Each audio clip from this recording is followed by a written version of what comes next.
can't bring him in alive. What? Armadillo, we can't bring him in alive. Why's that? If we take him in, the only thing he has to deal is us. Look, I don't like it, but this bastard has to go, Vic. Jail won't slow him down. You tried reasoning with him. I'm not going to lose my job so some kid-raping piece of shit can bargain down his sentence, make me his bunkmate.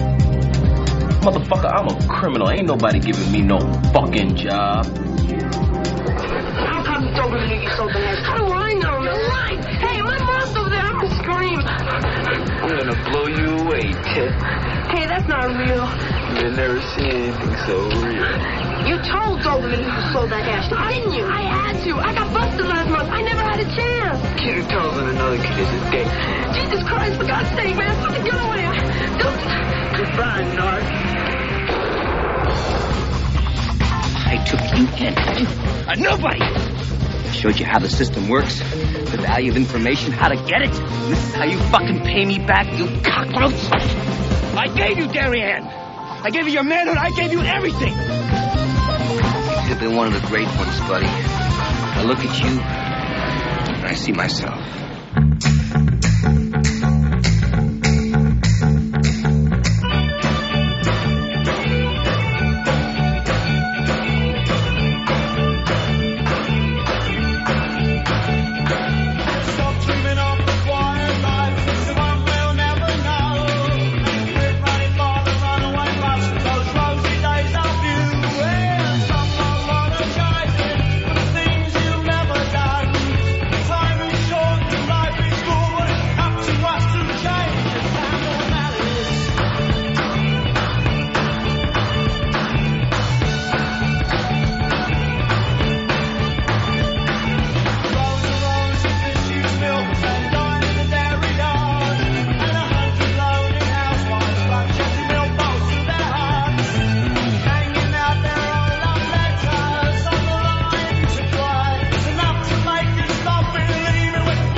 Ron and Fez show live, 866-RON-0-FEZ, 866-RON-0-FEZ. I'm Ron, there's Fez. Hiya, buddies. Welcome to the show today on XM 202. There's Black Girl Douglas over there. Hello, Earl. Hello, everybody. How are you? You played, you got the request lines open now, huh, Earl? Yeah, we got a request from Hump X. He wanted to hear some Jam, and he wanted to hear Town Called Malice. Did we ever get the mail set up? Yeah, email at openingsong@gmail.com. We're not going to do Gmails. We're XM Radio. Could only have one account, is what they told me. Is that right? Yeah. All right, then no opening request song. No opening request song at all. All right. Dave looks like he's in the site. You had a long weekend, David? I had a great weekend, actually, yeah. It was fantastic. But you flew all weekend, right? You went back and forth? Yeah, well, the airline, I won't say the name, dicked me in the ass real hard. So that was a fun thing. Today you told me they were called N Air, and you didn't say that in front of Earl, but I don't remember the whole title. No. I just remember what it opened with. Look, if they act Why like did that... how did they dick you in the ass? They dicked me in the ass because I said I want to flight Saturday and then returning on Sunday, March 25th. And what happens? They booked a flight for me to return Sunday, May 25th. I didn't find out about it. Why didn't you stay longer? I can't stay 2 extra months. Why not? That's insane. So How'd you get back? I had to do a lot of swindling and dealing and all this. How come you never say the name of the airline in front of Earl? How come is in a hall as I'm coming in here, you could say it? I didn't feel it was appropriate with Earl standing behind me. Yeah, you're very comfortable using that terminology around me. Yeah, so we're just men talking. I see. White men. We're just white men talking. All right. Yeah. So overall, good weekend except for the terrible. It was great weekend with Casey. The airline should be burned to the ground. Okay. They were really terrible. I got zero sleep. Zero. Now, you think you're making that up when you say zero. Right. Last 48 hours, no sleep. And yet, if you can see me, you can see that I did not have time to shave. So I don't know what I'm doing with my 48 straight hours. I must be lulled into a depression that I'm not even sure about. Oh, man, I mean... You seeing your shrink this week? Yeah, I go tomorrow. I'm going to bump you and take it because I seem like I'm on the edge right now. That is brutal. 48 hours with no sleep. What do you think it is? I know what it is, but the thing is this, Fez. You're not going to... everybody's got things to deal with, right? Sure. I need to go talk to your shrink tomorrow. Let's push you back a little bit. Because I know they're going to take one look at you. I'll even use your name. First couple of weeks, I'll lull them in, and then I'll say, no, this is the real guy. By the way, what did you paint your beard with this week? G.I. Joe ink? Went a little too far with the beard dye, and it went a little too dark. I like it, though. You do? Yeah, it gives you the Hulk Hogan NWO look. See, I try to time it. I have different parts of the beard take different amounts of time with the beard dye. So I have to do certain parts, time that out, then try to do the rest so it all comes out even. The whole thing went on too long. It looks like I've been drawn all over my face with a Sharpie marker. I'm sorry, you said something about your face? Yes, about my beard being too dark. 48 hours, no sleep. And I thought to myself, I could call Fez, and then I go, no, I'm going to end up hearing about him and his beard. And I can't, that might have lulled me to sleep or caused me to kill. Do me a favor. Earl, get me the sharp knife. Bring it in here. I'm going to cut my throat. I'm going to cut my throat, Earl. Do not get the sharp knife, Earl. Get me the sharp knife, Earl. Leave the knife alone, Earl. Earl, where is it? I haven't gotten it yet, but I will. Don't! Why would you get the sharp knife? You know what? I don't know whether to cut my throat or fall on it, like Rome. By the way, Earl, you're the only other Rome watcher. Were you happy with last night? Yeah, I loved how it ended, but it was really almost like a melancholy, very sad ending. Oh, geez, major characters dying? Yes, I think it was a little sad. But, I disagree with you. I did not like the last scene. It never would have happened. That's ridiculous. It's one thing if they would have pulled some scam, replaced him with another kid, but you're not going to let Caesar's son be walking through the marketplace. It just doesn't make sense. Yeah, Other than that, I loved it. Yeah, how did he just manage to slip him back in? Nobody notices. I'm like, it's like they stopped giving a shit. It's like they did everything they could, and then you know when I was waiting for the music to be in the last scene. Get me a sharp knife, or I'm going to fall on it. I'm going to pull a Mark Anthony, fall on a sword. If we don't have a sword, get me a dagger. Earl, leave all the knives alone. We don't need anything sharp in here. Geez, I should have called Earl when I couldn't sleep. Hey, Arch, you're on Ron and Fez. Ron, I think you should just take a vacation from your problems. A vacation from my problems. Actually, this is supposed to be vacation week, right? Oh, totally, yeah. Yeah, we're supposed to be gone. And then Wiki wants to redo this studio, so he wants us to take a couple weeks later. So somehow it's all pushed back. I don't even understand it. Yeah, we're still a month away from vacation at this point in the calendar. It's too much. Too much what? It's the easiest job in the world. It's the last thing that's too much. It's too much time to wait for a vacation. That's the problem. The Black Swim Team movie over the weekend, very disappointing, came in 9th place in its opening weekend. Much like the Black Swimmers. Only brought in $4 million. It seems like people don't want to see fantasy movies anymore. The last really big one was that whole The Elves Are Trying to Find a Ring movie. That was a true story, though. Those elves weren't real, Earl. You are crazy if you really think Gollum is real. I guess people just don't want to see, another movie about a black team overcoming the odds. They do. There's something now where you're supposed to be caught up in it. You won't believe, but black kids can spell. You won't believe, but black kids can win 4-H. They constantly are trying to find ways for black kids to believe in themselves. What's not to believe in yourselves? Of course you can do anything. Why is it a big fucking deal? Why should it make a movie just because a black kid can do something? Yeah, it's like any movie. Oh, I don't want to see another movie like this where the one teacher comes in and turns an entire school around. Start with Love? Yeah, an underprivileged school. Yeah. That's the Sir with Love, Fezzy. That's the Sir with Love movie. It comes out about every 3 years. Yeah, for some reason, this one person can just go in there, and it's their attitude, it's their drive. They won't give up on the kids, on the poor kids. Well, it's worse than that, even. Because their new idea is, let's put Shakespeare to rap. Well, he was a big-ass Dane.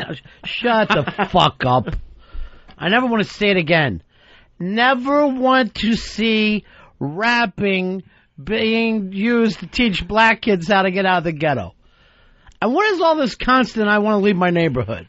Why don't you make your fucking neighborhood better? What is the constant, I gotta get out? Stop trying to get out of your neighborhood. Settle in. Maybe start a business. How about home repairs? Something to get the fucking thing off the ground here. There's just certain things I just don't want to see people do anymore in a movie. It's been done so much. I got one for you, Fez. What's that? I never want to see any women singing Motown into a hairbrush again for the rest of my fucking life. It never happens. I am so tired of seeing people crack some ancient code where they turn a movie into a episode of The Amazing Race. That's not going to happen. And it just seems to be like every movie now. I'm going to go and just guess that your name is Gag. Gag, like it says up here. Hey, Ron. Hey, Fez. Just want to let you know that black swimming movie was about as mythical as the dwarves and Frodo in Finding the Ring. That's why I did the joke earlier. Thank you. 866-RON-0-FEZ. 866-RON-0-FEZ. Nathan, you're on the Ron and Fez show. Yeah, I got a movie where the black athlete or sports team doesn't overcome at the end. Hoosiers? Well, that's the black kids as the white kids. The white kids, the fucking hayseeds and Hoosiers, are playing the part of the black kids. Well, the one thing that I'm always tired of in movies now is that stupid montage. You always have that song. The song basically sets up the whole montage. The hit single? The hit single montage. Well, normally they're getting ready, too. We are getting ready. You know, it's like you're preparing yourself for the test. So you see the montage of the fucking kid studying and dropping papers and blah, blah, blah. Yeah, he falls asleep while working on the paper, the whole deal. I mean, the Rocky movies really started all of that, and then it was like even like Vision. Hey, Dave, you're on Ron and Fez. Hey, guys, I also don't want to see us settle our differences with another drum off or stomp off or dance off. It's a good point. No one is going to bet their fucking deed on some contest. Stop acting like whoever wins a fucking contest will then be able to control the waterfront. It never happens in real life. Happens in every third movie. See you later, guys. Get Peace. some sleep, Ron. I blame that on meatballs. If I'm going to be honest about anything, that's the fucking problem of meatballs. Could we quit seeing a movie where the town or a family finally comes together over the love of a miraculous pet? Where some dog does something really special and it brings the whole this arguing family together? I'm gonna be honest with you, Fez. Never watched a pet movie. No idea what you're talking about. What happens here? The dog is somehow good? Yeah, the dog is good, and it's like, for some reason they always want to get rid of the dog, and then the dog can do something really special, like an Air Bud or something like that. Dennis, you're Ron and Fez. Hey, buddies. I'm tired of the romantic comedies ending always with the lie or the misunderstanding that's revealed, and then one almost ruins everything. And one. Oh, the romantic comedy. Yeah, the way they always end is always. You know what? First of all, these romantic comedies should be fucking sued for using the word comedy. They're just romantic, and they're not even romantic. They're two fucking geeks, two fucking basically piece of shit yuppies who shouldn't even have such a great apartment, finally meeting up with each other. And, of course, these two get together, they don't care that their loser friends got nobody. Normally, there's a fat girl whose only fucking job is to support the hot girl. We got the autopsy results on Anna Nicole Smith. Those are in. Oddly enough, here's a shocker, accidental drug overdose. So they said sleeping pills combined with 8 different medications led to her death.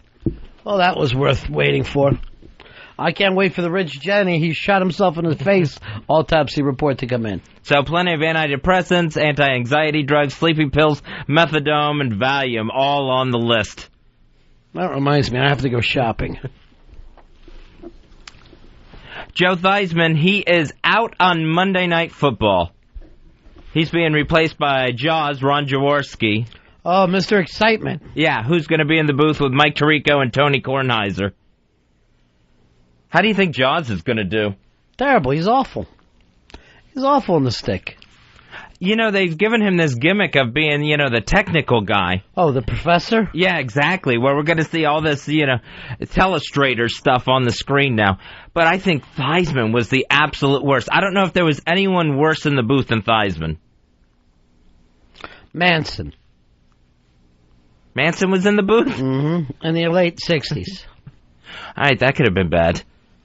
Maybe Paul McGuire for just worst in the booth ever. That awful curmudgeon. Let's face it seems like ESPN is the worst in the booth.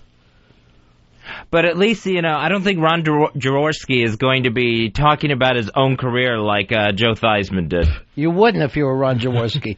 What were you going to say? At least Theismann's got a ring. And then he was also the college champion with Notre Dame, right?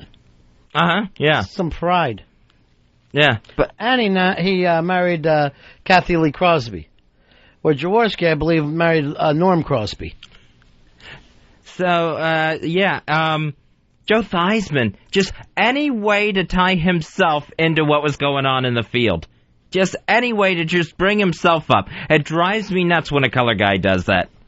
First of all, we don't say colored guy anymore. We say African American. Second of all, it's just a game. No, color guy. All right. That reminds me of that airline Dave was talking about earlier. Keith Hernandez is like that, too. For some reason, they can't throw a pitch without Keith Hernandez bringing up his own career when he's doing a broadcast for the Mets. Well, he's pretty high at the time.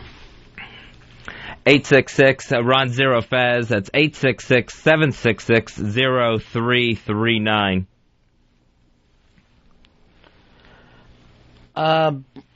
Whoops, hi, you're on the Ron and Fez show. Lost you. Let me go over here to, let me go to Bill. Bill, you're on the Ron and Fez show. Hey, Ronnie. Hey, I was down in Philly a few years ago getting unloaded, and I mentioned Jaworski and a bunch of these blue-collar guys, and how they hated him. He was hated in Philadelphia. Yeah, he's a sack of shit. For stuff he did after football. What did he do? He just, the reason why they don't like him is he just never fit in. And then when the Eagles went back, he bet against him, I believe. He's just fucking garbage. And he had a right to win the Super Bowl when he had his chance. He's one of those guys that if you look at him now, you would never believe that he was a pro athlete. He just doesn't have that look at all. as he got older? I don't think he had it when he played. Pat Hayden's that same way, where it's just, you'd never know. He looks like he was probably a chemistry professor, not any sort of football player.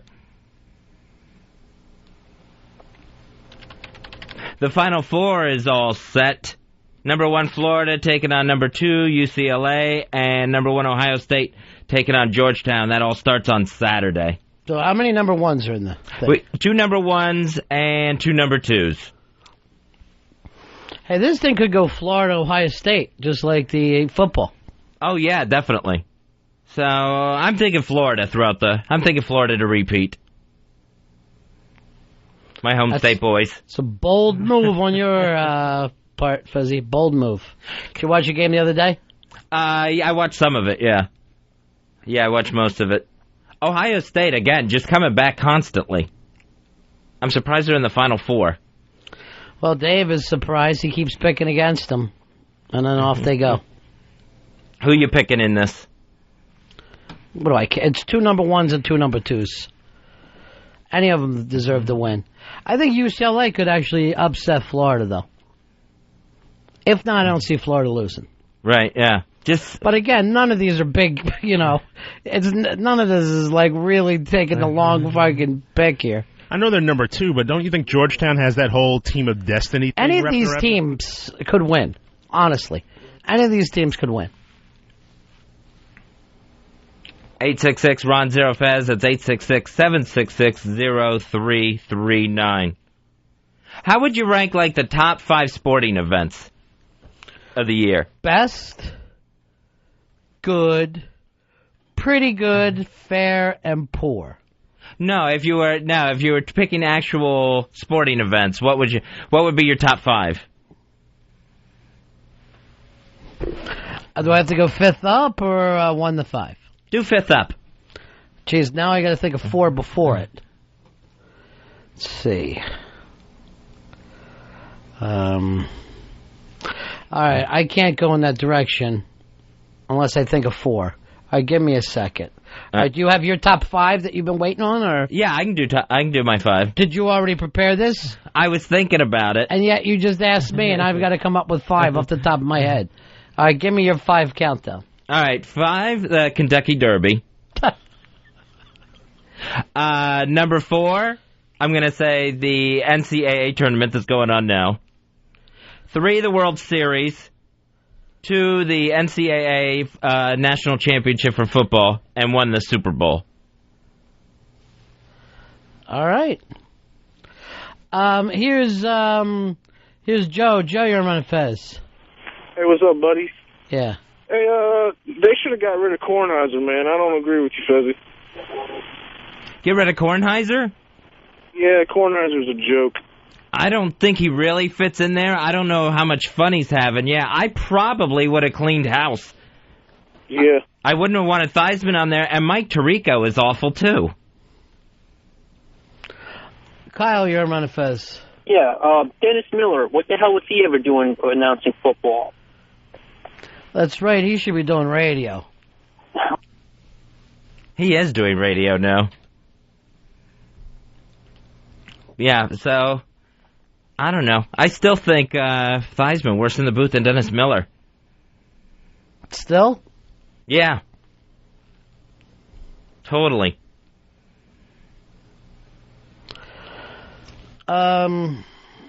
Chris, you're on Fez. Oh, Ronnie, Fez is killing me. He just picked Florida to repeat. I'm in a $10,000 bracket pool, and I picked Florida. I swear I'm gonna find him and kill him if they lose because of him. The jinx is on now. Thanks, Fez. You can't blame this on me. It's very hard to repeat. It's probably more of a long shot. And I'm trying to do away with the jinx thing in 07. Just try to get that out of my system. Here's Fitty. Yo, what's up, guys? Fezzy, you're so right, man. Did you know that when Theismann joined Notre Dame, he actually pronounced his name Theismann, and then when he started playing good, he changed the pronunciation to Theismann for Heisman. Yeah, I had heard that story before. A little bit of an ego there with Joe Theismann. I don't know if you got ego if you change your name. The ego's got to be smaller, and you're just willing to do whatever it takes. Why didn't you just go Theismann for the Heisman? Probably easier to change his name than try to get that award changed. Although I wouldn't have doubted if he tried with the Downtown Athletic Club. Mike. Hey, what's going on, Ron and Fez? Exhausted. I just got back from a company meeting where we had Joe Theismann come and speak as a motivational speaker. Horrible. All he could tell us is how great he was he football. He was living in the past. It was the worst. Egomaniac. They used to start playing the Tull song while he was fucking talking. Oh, we were dying. Then the worst, we were like, he's done. We're out of here, sweet. We're going to go eat. Anybody have questions? And then, just kill me. Kill me. Yeah, there's always going to be someone raising their hand when everybody else wants to get out of a meeting or whatever it is. There's always going to be that person that decides, hey, I could use a little more information. Mark, you're on Fez. Yeah, I'm just calling to say Fezzy does the same thing as Theismann. All he does is like to talk about himself when he's on the air. I haven't talked about myself today. Beard. Oh, yeah. Never mind. I've been caught. My way too dark beard. That takes a couple days to even out, actually. Bizarre story from my house, from my family in Florida. Here's something my mother did this past week. She's very... I'll go ahead and talk about myself here. She's a very big Southern Gospel fan. Loves the Southern Gospel groups. Well, this guy from one of her favorite groups dies last weekend. So... How did he die? Let's see. He had been sick for a while. I think murdered by a music critic? No, I think it was leukemia. I'm not sure. So he dies. The funeral's in Nashville. This insane woman, my mother, decides she is going to fly to Nashville to go to this man's funeral. So she does, and I'm like, are you even going to be able to get in? You don't know the guy. Are you going to even be able... Well, I'm going to get there early, see what I can do. She flies to Nashville, gets a hotel, rents a car, goes to this church. So I'm talking to her over this past weekend to see how the funeral was. I go, did you get in? She says, I was in the third row right behind the family at a stranger's funeral. Then says, I got to sit near the Oak Ridge Boys. How would you know? I could have walked next to the Oak Ridge Boys today. I wouldn't know it. This is the most bizarre thing I've ever heard. She's such a groupie for these gospel groups, she ended up going to a stranger's funeral. And hanging out with the Oak Ridge Boys. I don't know of anyone else that does this sort of thing. That goes to strangers' funerals? Yes. I guess it was open to the public if she got in, huh? Yeah, it must have been. I mean, whose wouldn't be? You know, I wouldn't know if somebody just wanted to tag along at, my aunt's funeral. Yeah, if you go to any church during the week, you're probably going to step in on a funeral at one point or another. You think you should be saving some of these stories for the shrink tomorrow, Fez? Or are you just working on them now in front of us? Oh, the shrink's going to get everything. I was putting together my shrink list, things I want to talk to the therapist about. And it was getting so long it sounded like Bob Wiley's. And what about Bob? Night sweats, day sweats, fingernail sensitivity. It was quite the laundry list. I don't know if I'm going to get everything in tomorrow's session.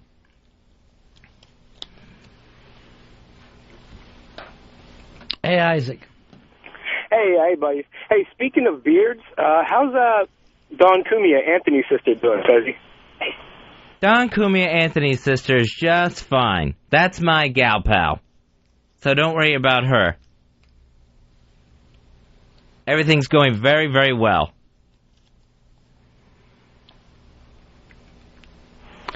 Richard, you're on Ron and Fez. Hey, Ronnie, I just want to say I already got my hotel booked in Northern Virginia for Fez's funeral. Can't wait. Jerry. Hey, Fez, you forgot some important information about that story. Who's the guy that died? It was a guy. The gospel group is called Legacy 5. 4 now. So, and it was a guy named Roger. That's a good one, Ron. Thanks. So yeah, very odd behavior for a grown woman. Just to expect that out of a child to catch a plane, go to a gospel funeral, just to start showing up. 866-RON-0-FEZ. That's 866-766-0339. Or you can always email us at ronandfez@AOL.com. I'm going to email us right now. Well, you don't have to email us. You're here.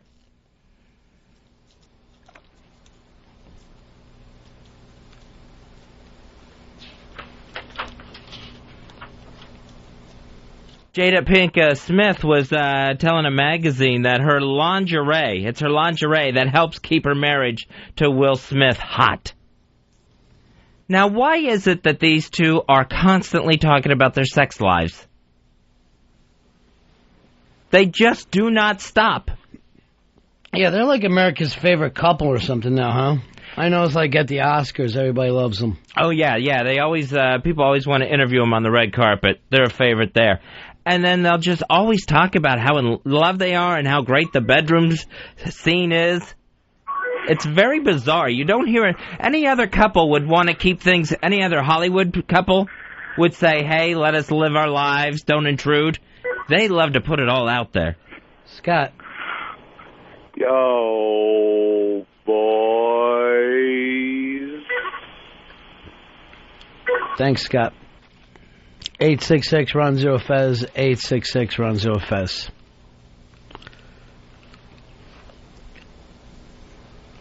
Our own Black Girl, he is coming up on a milestone here. He has got 1 month to go to become the longest-running Ron and Fez producer of all time. He'll never see that. I was not aware of that at all. I'm always have to be reminded of these things. Like, I remember when I was in high school. You know, we never should have to remind the fucking producer of anything. And yet you're right about that. You do need to be reminded. No, I mean, like these types of streaks, I never keep track of streaks. When I was in high school, I was told that, they had to tell me at the end of the year, my senior year, that I never missed a day of high school. And I'm like, are you kidding me? I never kept track of stuff like that before. You never fucking skipped school in your life? Not through high school. I only missed one day in junior high. I just wasn't aware of it. I mean, I wasn't. Oh, by the way, the day that you missed, fucking war came in and played at lunchtime. Chad, you're on Ron and Fez. Yeah, I wanted to ask Fezzy. I'd heard that most homosexuals dye their beard black to hide stretch marks around their mouth. Well, that's very clever, Chad. I appreciate that. Ouch. Yeah, that's just mean on a Monday. So, Earl, you got until April 27th to tie the record set by the fabulous Al Dukes. John, you're on the Ron and Fez show. Spy report. Oh, hold on. Spy report. Spy report. Hey, Fez, you got to rein in your chick. I saw her over at Borders on Long Island this weekend with a little fat Opie. What's going on, buddy? Oh, that's Patrick. He's also known as Fat Opie because he looks like Opie, only much, much heavier. And don't worry about those two. They're best friends. Patrick's not going to try anything. Patrick is gay. He's very, very gay. Smoke. What up, buddies? Yeah. Hey, I was wanting to remind Earl about the intern show that he lost. I've been waiting to hear it because I didn't get to hear it, but he still ain't played it. Earl, did you ever find that show from the Intern Revolution? Yes, we did. We found the complete show, and it will be airing shortly. When? Let's air it now, while we're sitting here. I don't know. We can find it right now, but yeah, we can make that happen. What else is happening, Fezzy? Barack Obama is now saying that the prosecutor in the Duke lacrosse case, he needs to be investigated by the feds. They need to look into this to see if he was keeping evidence that would have cleared these guys.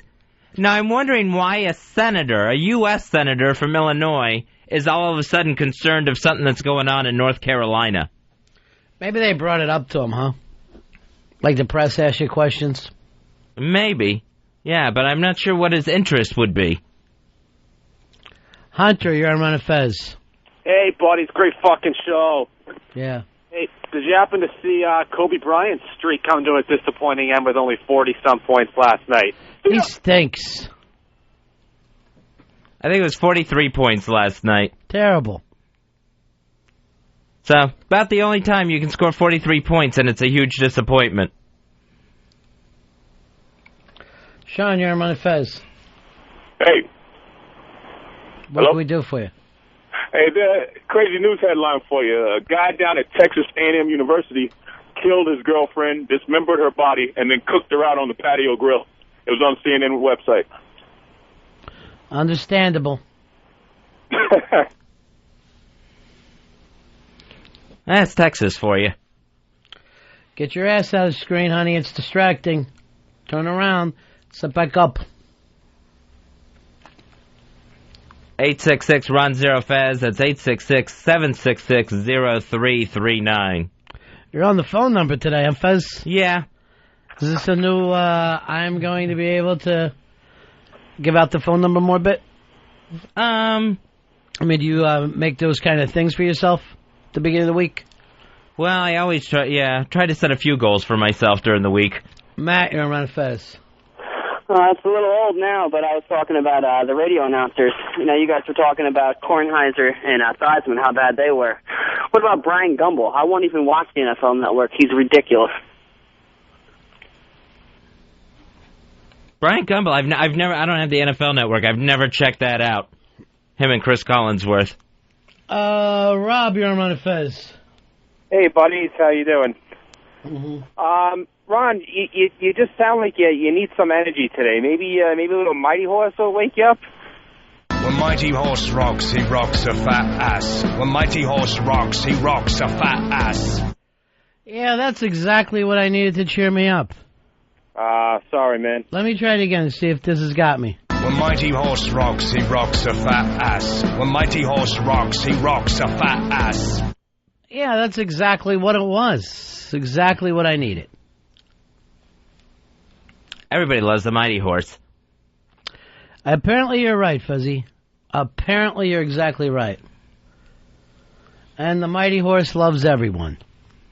When Mighty Horse rocks, he rocks a fat ass. When Mighty Horse rocks, he rocks a fat ass.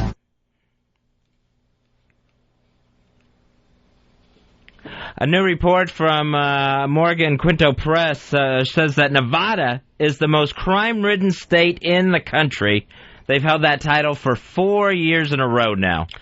When they get the award, they have to say, I could not have done this without Vegas. Really. Little Reno tries, but Vegas, thank you.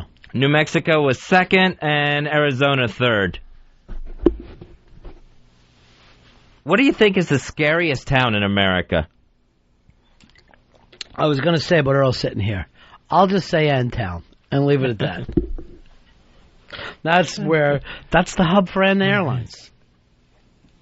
I would think a town like El Paso, Texas, pretty scary. They always lose all those competitions, like most illiterate, most sweaty city, whenever a deodorant will do a competition or something. Carl, you're on Ron and Fez. Hey, buddies, how you doing? Yeah. I was actually calling to correct that one caller said about the A&M student. It didn't happen in Texas. If I'm not mistaken, it actually happened in New York. O&A was talking about it this morning. She was a student at Texas A&M and came home for for a vacation or whatnot there in New York, and she visited her boyfriend there in New York, and he actually strangled her and then threw her in a dumpster. And they would have never found the body, and they would have never actually. Well, what happened to this grilling thing? The grill. What it was the neighbors reported that they smelt hair and something burning, I guess, on his patio. And then he actually threw the grill in the garbage in the garbage dumpster as well. And they found the grill, but they never found the body. All right, In fact, so this... they actually told the family that they were not going to be able to find the body because it was under about 3 tons of trash at the dump lot. Thank you very much. The burning a body, you really should never just try that one. There's no other smell like a body burning, like burnt hair. It's going to alert everyone in the neighborhood. Right, but if you don't do the hair part, and you just, like, grill regular, why would it smell any different? It should smell delicious, probably. You think so? It's meat. Yeah. Yeah, but here's the thing, trying to avoid the hair. Then you gotta, like, shave the corpse's head or whatever. Yeah, give it a quick shave down. Grill it up. I think the only way you get away with that, and then they still catch you, is like if you burn the whole house down with the body inside it. When mighty horse rocks, he rocks a fat ass. When mighty horse rocks, he rocks a fat ass. When monkey house rocks, he rocks the D-sippers. When monkey house rocks, he rocks the D-sippers.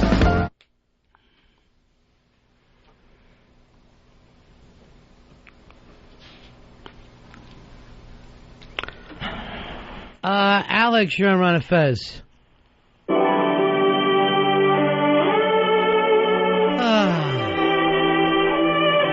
Finally, I can get the rest I need. A backward swastika, just the word The Who. 69. The Who. Close your eyes.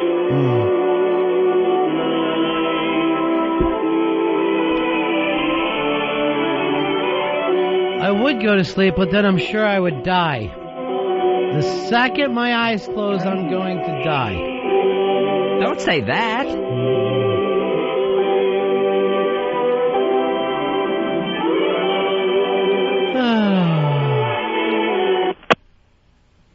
It's like I'm flying over Enville.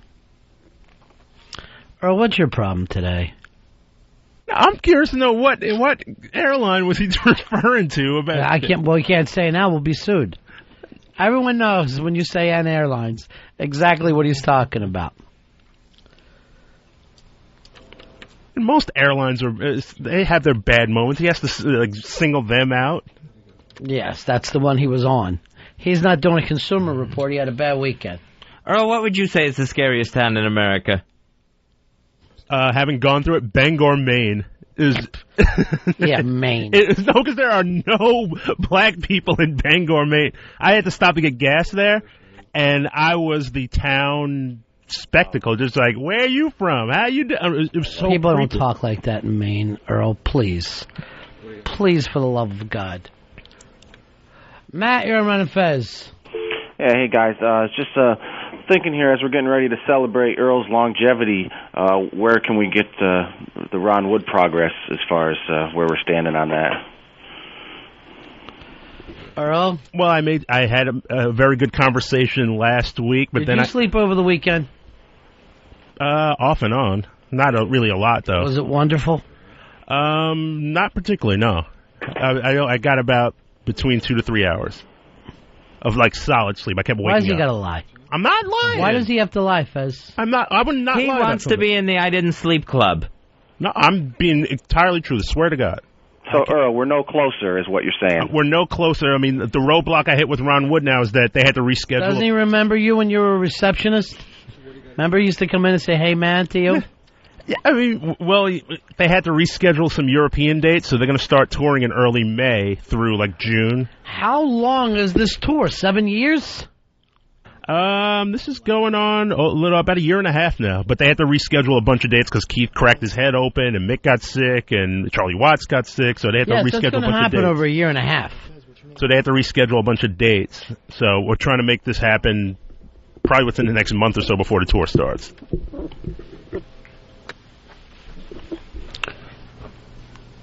@866-RON-0-FEZ. It's 866-766-0339. I got an email here, Ronnie. Yeah. Says, here's the situation.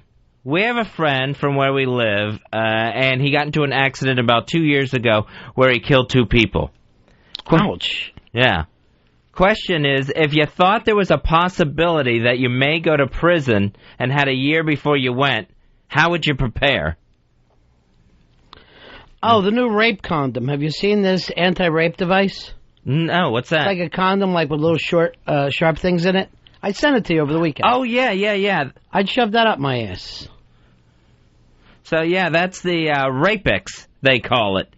It's for women to insert, and then it's got tiny little sharp teeth in it that will actually attach to a guy if he tries to rape a woman. And he actually has to go to a hospital or a doctor to have it removed, so they'll know, exactly who the rapist was, besides putting him in agony and supposedly giving the woman time to get away. When does she have time to put it in, though? I guess she's supposed to just walk around with it. All right, what are the odds of you being raped? Probably fairly small. But you're walking around with jaws in your pussy every day. Yeah, you would have to wear it every day for the thing to be effective. All right, we'll take a break here. It's the Ron and Fez. It's the Ron and Fez Show on XM 202. Graffiti artist and consultant to designer Marco, he was arrested for raping subway cars in Brooklyn. Myself, my specialty was the peace sign, just the word the who, the backwards SWAT sticker, I'd draw the road runner, just the word the who, repent 13, the word the who. Yeah, those type of things. The guerrilla movement, that's the way it goes, and it's the art of getting up, getting known, and then you take that vehicle and you go all the places once they know you. The higher you can tag something, the more respect you're going to get. The more outlandish you tag, the more respect you're going to get in the community. I know a person, everywhere they go, they tag, Mighty Horse rocks the fat ass. Mighty Horse rocks the fat ass.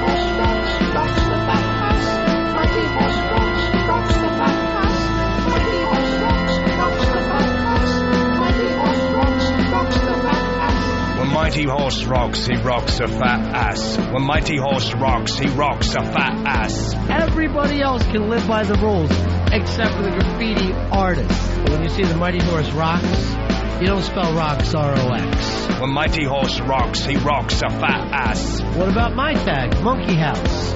Only I pronounce it like this, Monkey House. When Monkey House rocks, he rocks a fat ass. When Monkey House rocks, he rocks a fat ass. Monkey House! Because that's the name I tag with. Monkey House of D-Sippers. When Monkey House rocks, he rocks the D-Sippers. When Monkey House rocks, he rocks the D-Sippers. Mighty Horse rocks the fat ass? Mighty Horse rocks the fat ass. When Mighty Horse rocks, he rocks a fat ass. When Mighty Horse rocks, he rocks a fat ass. Mighty Horse rocks the fat ass. All right, then here's what I want you to do. I want you to get a plane and tag the sky. Shot a boo gray. It's the Ron and Fez Show. Remember, when you spell rocks, R-O-C-K-S, not R-O-X. That's ridiculous. Hey, Josh, you're on the Ron and Fez Show, buddy. What's happening? Hey, Josh, go ahead, buddy. Hey, Ron, how you doing? Cool.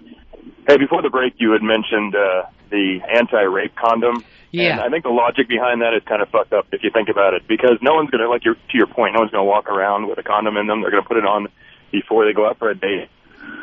So, to avoid the date rape. They're hoping for a date raping.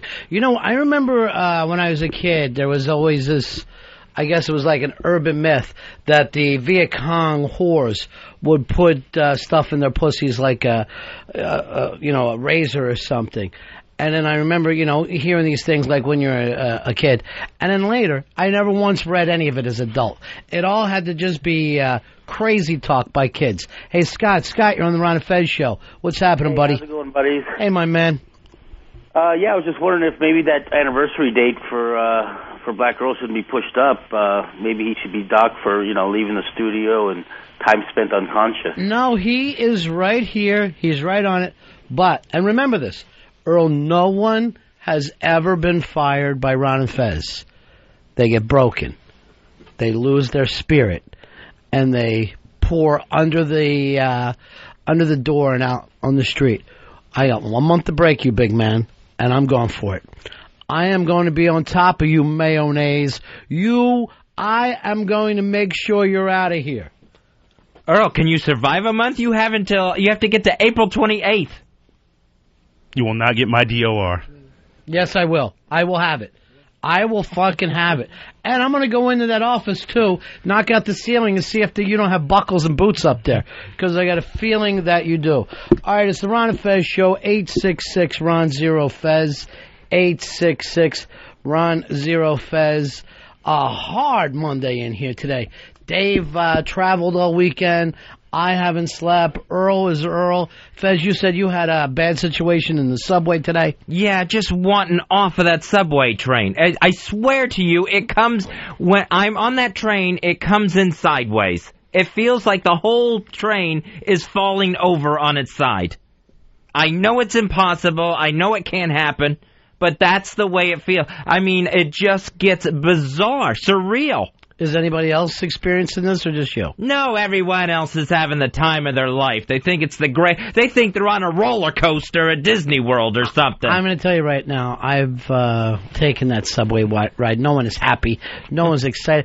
Earl, that's the same train as you, right? Yes, we take the F train. Does it ever feel like it's tilting over the way Fez says, or is that in his head?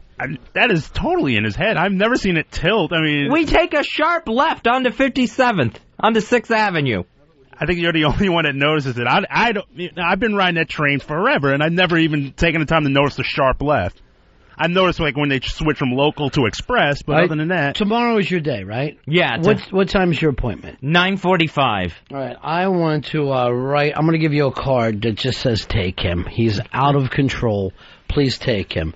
Now, Dave, as I came in this morning, handed me his normal anti-RonFez.net posting, and apparently there was something posted on there that was negative towards Fez by Mikey D, and basically it said that you made little Lene cry by doing your bullshit thing, which I yelled at you for on Friday.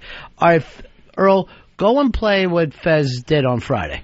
From the legendary Ron and Fez studios in a predominantly white neighborhood, Ron and Fez presents Showtime with the Polo. All right, Lene is 10 years old. We've been running. Now play the correct one, Earl. Would you do that for me? From the legendary Ron and Fez studios in a predominantly white neighborhood, Ron and Fez presents Showtime with the Polo. Now, the interesting thing there is the little girl does a better read than you. But other than that, you, out of a case of meanness on Friday, go and run that. The little girl hears it, cries. Why do this? Two reasons. Number one, why fight with Mikey D every time you got a birthday coming up? And number two, why hurt his daughter? Why do it? And I'm being totally serious. I can understand that. Why hurt a little girl's feelings? And never my intention whatsoever. Why do it then when you know it's only done for one reason? But let me ask this, because I got a phone mail message from Mikey D over the weekend. A phone mail message? Yeah, voicemail message. From over the weekend, where it's like, hope you're happy, congratulations, you made a little girl cry. You did. Which I assumed was him, but I guess it was Lene at this point. Now, let me ask this. That played at 1 o'clock in the East on Friday. How in the world did Lene hear it? If the little girl is in school? She records the show. All right, why let her listen to it? She does this on her own. She wants to work in radio. She's got her own radio show. I got an email the other day that said she was so upset by you that she quit her show. And then Mikey went and put on, I guess, that thing that Dave gave me, that no, she didn't quit, but she was upset. Oh, that's what, yeah, because that's what we were told by Bruno Kirby. Well, he didn't tell us that. We're not talking with Bruno Kirby. Yeah, okay. So that's, so apparently that upset her too, where I said it was a pretend show. I'm sorry, isn't that something we've said every time that she's come in here? The thing is that we always make fun of the website. No, that is not why she cried. She cried because you wanted her out of Paulo's movie, and then she cried because you went and redid her bit, which, Earl, the Lene thing has to run again. Do you understand? Because you're in on it too, and I see your fucking jaw open, but you're not Fez. I will break you in a month. Were you part of this? Yeah, I produced it. Now, why would you do it? Why wouldn't you know better? Well, I mean, I thought, in my mind, it was like, you know what, it was time for a change, it was time to refresh things, and... Why? What have you ever fucking refreshed on this show? You don't even play one opening song that you pick is under 40 years old. There is nothing that you do that's under fucking 40 years old. And yet, for some reason, you think it's a good idea to replace her. Come on, Earl. Work with me, brother. You're better than that, Earl. Fez, yes, he's going to do this thing. That's because he's getting mental help tomorrow. That's one of the reasons why he has to go, be taken off the streets, and hopefully locked up for a while starting tomorrow. But you want to go in that direction? You want to end up in Bellevue? Oh, no, of course not. Because I'm going to tell you something. It's not easy for blacks over there, Earl. A white woman like Fez is going to be treated a lot better than you. You're going to be thrown in with the homeless, the derelicts. And you don't have any fucking... one of those rape condoms to shove up your ass. My point is, if the little girl's crying, that's wrong. It's upsetting. But it's You did it! It's her father that, she wouldn't be hearing the show. Why? She records it. She wants to work in radio. Fez shouldn't feel bad. These people need to be taught a lesson. Even if she's 9 or 10, someone's got to discipline her because she's running amok. And if Fez has to take on... Two things. Yeah. Number one... What did I tell you before about handing me my coffee and a bad RonFez.net? Sorry, but I thought you should know. I know. I mean, you always think I should know anything negative, post it. Right. You're fucking... But I never get any negative FBA things. Well, no negativity exists over there. That's why. But RonFez.net is. Granted. But anyway, I think, you're entitled to see what's going on over there. You said urine. You are entitled to see what's going on over there. And Fez has every right to throw the hammer down on these people. All right, that's it, Fezzy. Congratulations. You threw a hammer down on a little girl. Made her cry. That was the voicemail I got. Hey, put that in as a win for Fez Whatley. He's today's big winner. He hurt a child. And for her being disappointed that she doesn't get to be in Paulo's movie, who brought that on? That was Mikey D, again, overstepping boundaries. This guy never, ever can appreciate boundaries. And helped Bruno Kirby hijack Paulo's movie, Buzzards, and put his family in it. She wasn't supposed to be in it. Mikey's wife wasn't supposed to be in it. So what? Why hurt a little girl? No matter all that's true, but why hurt a little girl? Why do it? She's got their blood. She's got their genes. That's why. You know what? I'm going to say this. One honest out of the three of you fucking evil people. There's an honest one. But in a way, she's being... we're doing a preemptive strike so that maybe we can actually save this child, is the way I look at it. You're an awful person. Well. Three awful people. Look at each other. The fucking triad of evil right there. The fucking mod squad of terrible people. So if she's upset about this movie thing, you know what I want you to do? That's her dad's fault, not mine. Oh, yeah, of course. Never take responsibility. Do me a favor. I want the three of you to teach a course in meanness. And I'm going to fucking set everything up. We're going to do it through the adult classes. I think we're going to make a fucking mint. How to hurt children. With the triad of evil. It's discipline. It's how to turn things around. You know what you guys are? Yeah. You're the supremes of terrible human beings. Well, at least they had a lot of hits. Yeah, that is. You got a lot of evil hits. Congratulations. I'm glad your airline fucked up. I really am. Oren, you're in Ron and Fez. Ronnie. Yeah. Hey, you got to take into consideration your length before you go busting down Earl. Can I tell you something? My land is shut to shit. Jesus knows it. I know it. What do I owe you, big man? Because I lost it. I judge Fezzy on a daily basis, and I can't help but scream at these other two. I can't do it. I can't do my Lent. Great. I'm not the fucking savior. I'm the first to admit it. I haven't slept in 8 hours. I know. You're entitled. See, it's the same way. You're allowed to yell at us. I think I don't like when you play this jujitsu thing on me. No. I don't know how to deal. No, because what you're doing... You're a natural bottom. You are helping us. You're motivating us. That's all Fez was trying to do with Lene. Motivate her. I don't think I was trying to do that. Well, what are you trying? Why take the little girl off? And why make her cry? And does it mean nothing to you that a child cried? Just tell me, and then I'll know, and we can start there. It means something to me that a child cries. Of course it does. But you knew when you fucking did it, she was going to cry. You knew it in your heart. I didn't know that. Dave, did you think that she would cry? Yes, and I was glad I would assume. Earl, did you think she was going to cry? Yes, I did. When I heard the second fucking word of that thing, I thought, a little girl's crying. That's exactly what I thought. I would assume a kid's in school and not listening to this program. And if the show is this upsetting week after week to Mikey D, why does he still have it on at all? Why does he let his daughter record it if that's even the deal? She has it in her little room/studio. How about being a parent? There's a lot of language on this radio program that I would not have my 9-year-old listen to. If something, I'm not a parent, but if something... Your 9-year-old is your nickname for your dick.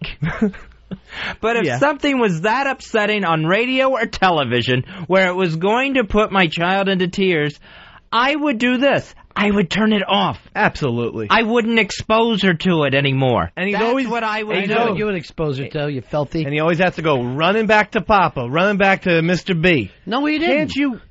Yeah, I know. No, he didn't. He posted it. Right. And then I saw it because you gave it to me. Thinking I was going to be on Fez's I know I gave it to you. I know I did. But, I mean, I had to give it to you because you were going to see it eventually. No, I wasn't. I don't read all those posts. Oh. I can't even figure out the RonFez.net 2.0. What the fuck? I don't even understand it. It's terrible. Why would they do that? Is it written in Egyptian? I keep seeing all this fucking... There's symbols I don't understand. Susan, you're on Ron and Fez. Hey, good morning, gentlemen. How are you doing? None of your business, Susan. All right, you want to know how I'm doing? I think we're up to like 50-some hours I haven't slept now, Susan. Well, hey. Oh, no, I understand. When people say that, they really don't mean how are you doing. They don't want to know the truth. Neither do I. I did, but yeah, I guess it sucks to be you. I have to agree with Dave and Fez on this one. It's completely Mikey D's fault. He needs to be a parent. And quit subjecting her to this stuff. I wouldn't let my child listen to your program, although I do love it. I wouldn't even listen to it myself. That's your only point. It's all Mikey D's fault. It's all Mikey D's fault. He needs to quit being a douchebag and be a parent. Absolutely. Walking around naked, listening to filthy programs. Filthy programs? Is that what you call this show? No, I didn't mean it like that. It's how it came out. No, I meant there are certain segments that are bad language. And if I'm not mistaken, some of this footage that they shot, wasn't it shot at a strip club? What is a kid doing at a strip club? Well, she wants to go see where her parents work. You never went to work with your dad? No. You never went down and stood on the welfare line with him? This is great, Dad. What time's lunch? What age was your dad? How many years was your dad on the dole? 29 years. He was 29 years he was on welfare. Not on welfare. Not a bad deal at all. Wow. Not a bad deal at all. They're all going for records. Kevin, you're on Ron and Fez. Ronnie B, I don't mean to call you out, but Earl may want to go to Bellevue since he fucked all those mental patients anyway. Earl calls that his swingers club. Is that right, Earl? No, that is not That's my... Plato's retreat for the insane. That is not my swingers club and not a retreat. Earl, do we have a gun in here? Because I want you to shoot me in the neck. Don't do that. That's Why bad. not? Well, I need some sleep. The only way to sleep is with a bullet. That's going to be too much sleep then. You won't take like Tylenol PM, maybe? You want me to be? Well, why don't I do this? Put a fucking spike in my arm. All right. Don't you understand the slope I'm on? That's what I was asking. Maybe you could be one of those people who go, why can't you have one beer? Why don't you be one of those kind of friends? No, that's why I was asking. I mean, I wasn't sure if that was allowed or not. What do you think, Dave? What do you think? Well, it's Tylenol. Let me ask you the truth. You want to be around me when I'm on drugs? Is that is that the fucking thing? No, I don't. Is that the big wish? No.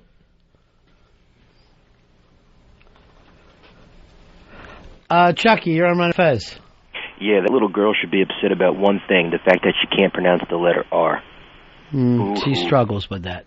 Like a lot of people in radio do. A lot of people. Go to speech therapy. I know I couldn't say S's or R's. How did you used to talk? Do the impression. I used to say I couldn't do S's, R's, or I stuttered. So if I tried to say the word let me just hear. hamburgers. Do an impression of yourself. I want to eat a big hamburgers. What age were you? 15, 16? No, but I couldn't say the word. Red hair with a speech impediment. Yeah. R's, S's, and stuttering. And trifecta. And dated your own cousin. Right. What was his name? Ernie? It was a female, Cindy. Thank you. But I went to speech therapy. It was corrected by the time I was 10 or 11. 13. So you couldn't say R's, couldn't say S's. And stuttered. I still stutter. Now you can't say N's on the radio. It's HTGs. You know why? She's a little racist. I'm not going to lie to you. Here's Mighty Horse. Mighty Horse. Mighty Horse. Yeah, I just want to call Hold on, out. Mighty Horse, you need your theme song. When Mighty Horse rocks, he rocks a fat ass. When Mighty Horse rocks, he rocks a fat ass. Thank you very much, Ron. I just want to call out these three guys. I mean, Earl, you're a pussy. You can't say anything to Lily, who dissed you on air, but you're ready to make a little True. cry. Then you got Dave, who's a pussy, can't get his air conditioner, all this shit from his ex-girlfriend. True, you let her fucking steal from you. I'm letting her. Hold on, Mighty Horse, this is fucking great. So glad you called. Fez is today, and he's making a little girl cry. He knows what it is to cry. Right, as sensitive as you are, Fez. Right? Jesus Why would you make a little girl cry? It was never my intention to make a little girl cry. Bullshit. Why is the little girl listening at 1 in the afternoon? When Mighty Horse rocks, he rocks a fat ass. When Mighty Horse rocks, he rocks a fat ass. Go ahead, preach, Mighty. Gotta love it. Gotta love it. Yeah. You have time to think about doing this little thing to redo her little song, but you don't have time to figure out your own shit. You're crying on air every other fucking day. Here's the truth, too, Mighty. When this fucking thing ran, they all were looking down at their feet when I fucking snapped my head up, except for Watley had a faint smile of satisfaction. And they went behind your back to do it too, Ron. Yeah, of course. It's the only work they've ever done around here. Yeah, the exactly. Fucking pricks. So which one do you like better? All three of them. Round them up and throw them out the fucking window. Thank you. I don't know. Thank you. Let me play your outro music. When Mighty Horse rocks, he rocks a fat ass. When Mighty Horse rocks, he rocks a fat ass.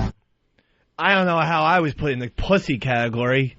Just because I let her. You let a fucking woman rip you off and you did nothing about it. I choose not to talk to her.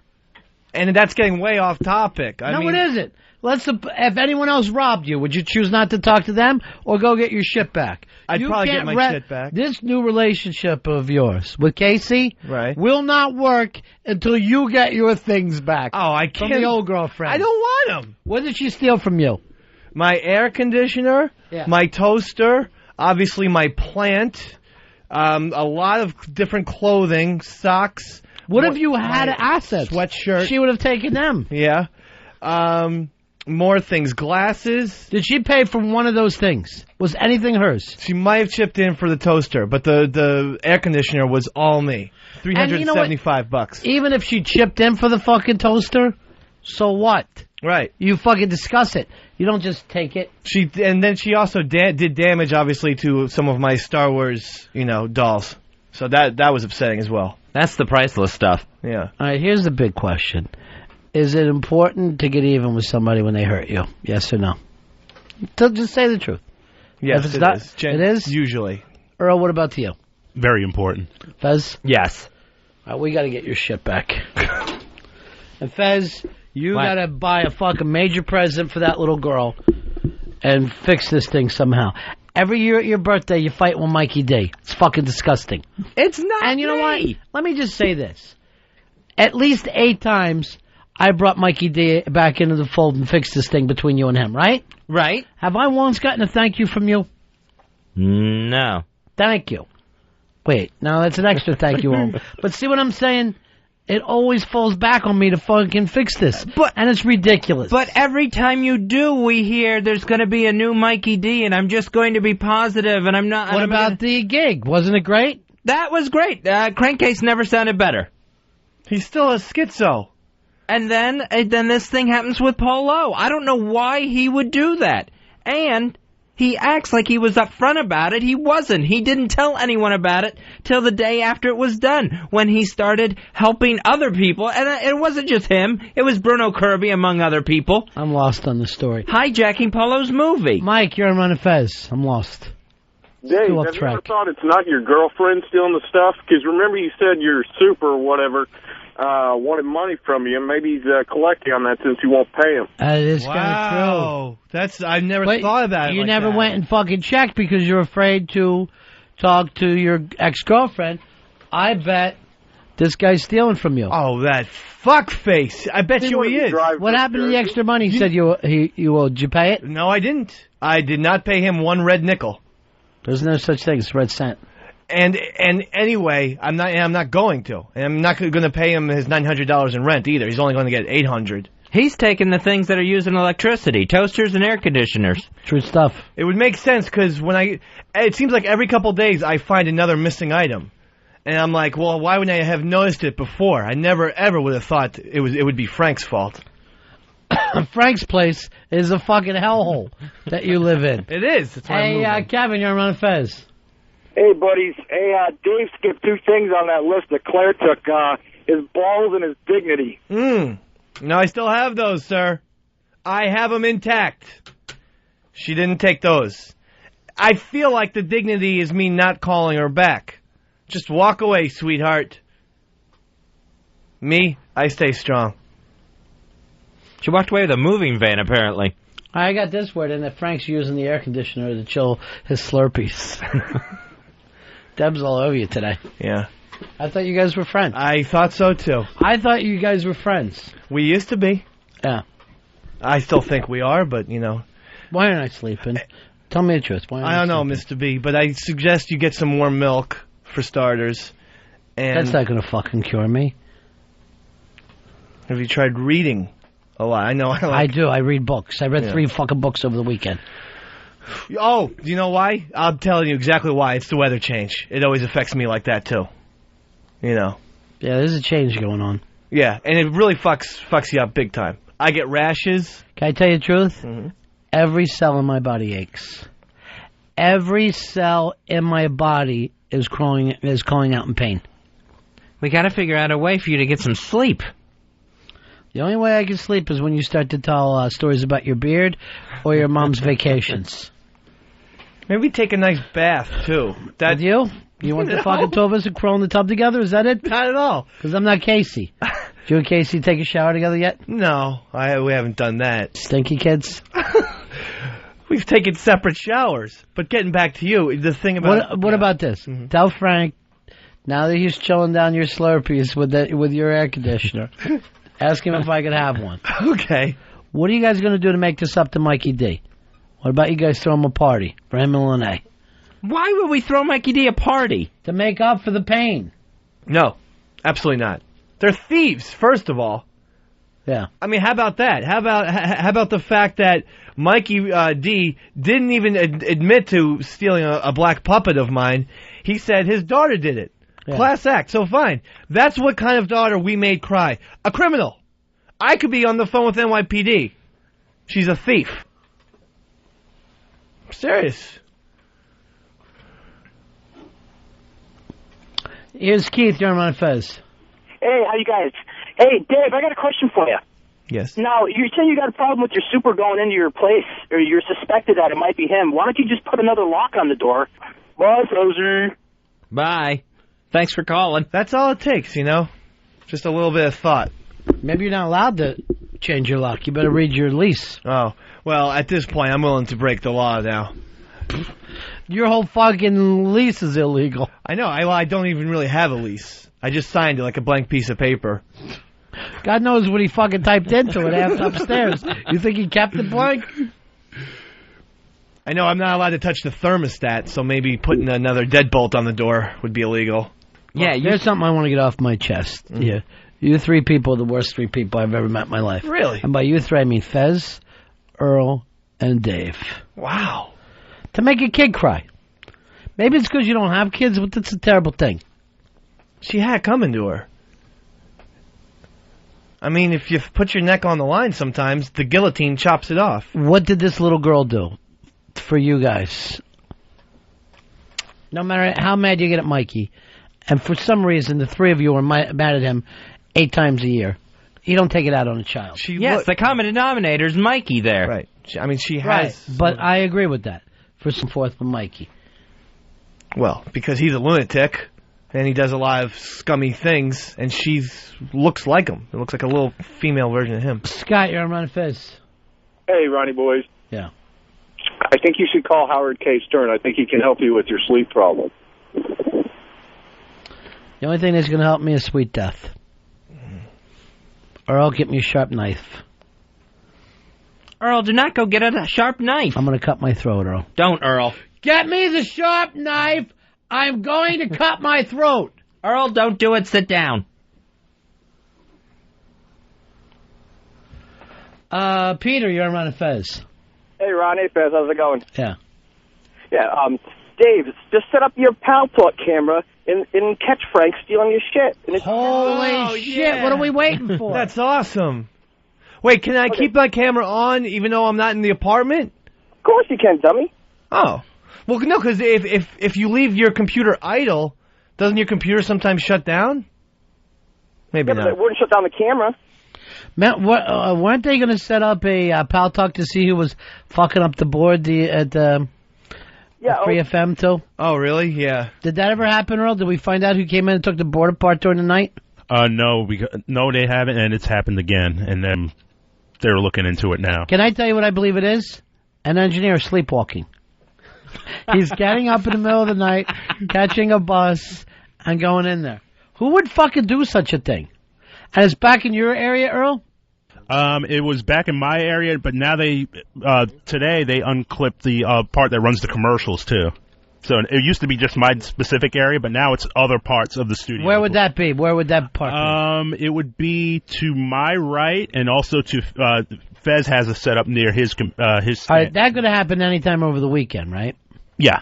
But most of the time it seems to take place overnights. Yeah, it's happened twice overnight during the week. Now, there's only 4 or 5 people that are in there when we leave. Yeah. Maybe the cleaning lady's a saboteur. Sammy? I mean, she seems very nice. She's Russian. Right. Why would they be a saboteur? I would think the cleaning people are trying to just get done and get out of there and get the job done in the middle of the night. Why would they stop and take a control board apart? Maybe they're trying to teach themselves how to blow up a building. Maybe they think they can communicate back to Moscow by putting in plugs. Oh, they use a phone. They think it's an old-fashioned switchboard. Why don't they pick out the phone? We don't have any problems getting through to Moscow. I'm telling you, those Ruskies are weird. You don't want to know what they do. We had one. We had a Rusky cleaning lady in Spring Lake. Was she taking apart your board? Why use a fucking racist word like Rusky? Russian. We had a Russian cleaning lady in Spring Lake, and she was bad news. Blew up our vacuum a few times. Jim, you're on Ron and Fez. Hey, how's it going, guys? None of your business, Jim. Yeah, I got a question for you, Dave. Was it dignity that kept you from asking for your Coke back on the subway? Well, I'm not going to get into a tussle with a crazed homeless man. And you believe that Taylor Hicks was taking money out of your wallet for some reason that you leave in the fucking office during the show. Yeah, no, because Pepper Hicks comes with new meals, and it doesn't seem like he has a lot of money. Next thing I know, he's got a new watch. How'd that happen? They know where my wallet is. Why isn't it fucking in your ass pocket? It's too thick. And do you have so much money you don't know how much is in your wallet any time? How much is in your wallet right now? I know this for a fact because I looked at it today. $1.75 or so. What's in your wallet, Fez? In my wallet, I would say I think there's $80 in my wallet. I got 93. I know it all fucking time what's in my wallet. Why wouldn't you know? Maybe you're getting ripped off, Dave, because of things like this. Danny found this left on the fax machine. There's Dave's bank account. I don't know what business he was doing, but the bank accounts, ID numbers, you don't need to read that. Social Security numbers. You don't need to look at that. You left that on a machine here. Please wire proceeds of $323.07. Thank you. Sincerely, David McDonald. Thanks. David M. McDonald. Yeah. Count number X47. No. Okay, thank you. And you wonder why you're getting ripped off. $2,000 from Select Wireless. Yes, I got some stock. Please. What are you doing? You're breaking stuff down? You're pulling your stock out? No, I'm just getting some stock in case I want to make some moves. Thinking about making some moves apartment-wise and whatnot. So you're pulling cash out? Yeah, I sold some stock. Yeah, to pull some cash out. Exactly. How much money you got in the market that you've been playing? 7,000, 10,000, something like that. 141. Tell me what this is. No, please, Mr. B. What's 141? My Social Security. I know. Please, Mr. B. What's the 908? That's the phone. Thanks. Please. Why leave this? Top of the fucking fax machine. You fucking mongoloid. The fax machine that everybody uses. I didn't realize Howard Hunt worked on the O&A staff. It didn't take a detective to crack this Where case. did you find this, Danny? This piece of paper was in plain view, just resting on top of the fax machine. Intention. One of our shady interns or anybody could have just picked that up and stolen your identity. And God knows if one of the Frank's Place guys would have got it. They're already pulling fucking salads out of the trash can. Why wouldn't they want to try to get your Jonathan account? Schwartz's revenge for that pasta you ate of his. Oh, yeah. You ate his pasta and then lied that you bought the same pasta. Get over it, old man. Hey, he's right there. Here he comes. Uh-oh. He's like, boys, what's going on here? And like a schmuck, I was actually just going to give it back to you. You shouldn't have. You should fucking go and help yourself to some cash. I was going to because I figured, you know what a way to teach Dave a lesson than to just empty his bank account and just put it into mine and let him freak out for a week and then just give it back. Yeah, then that... I don't think you'd be leaving, your Social Security number on the fax machine ever again. Yeah, no, that wasn't a smart idea. Well, look, you learn. You learn to get the details right.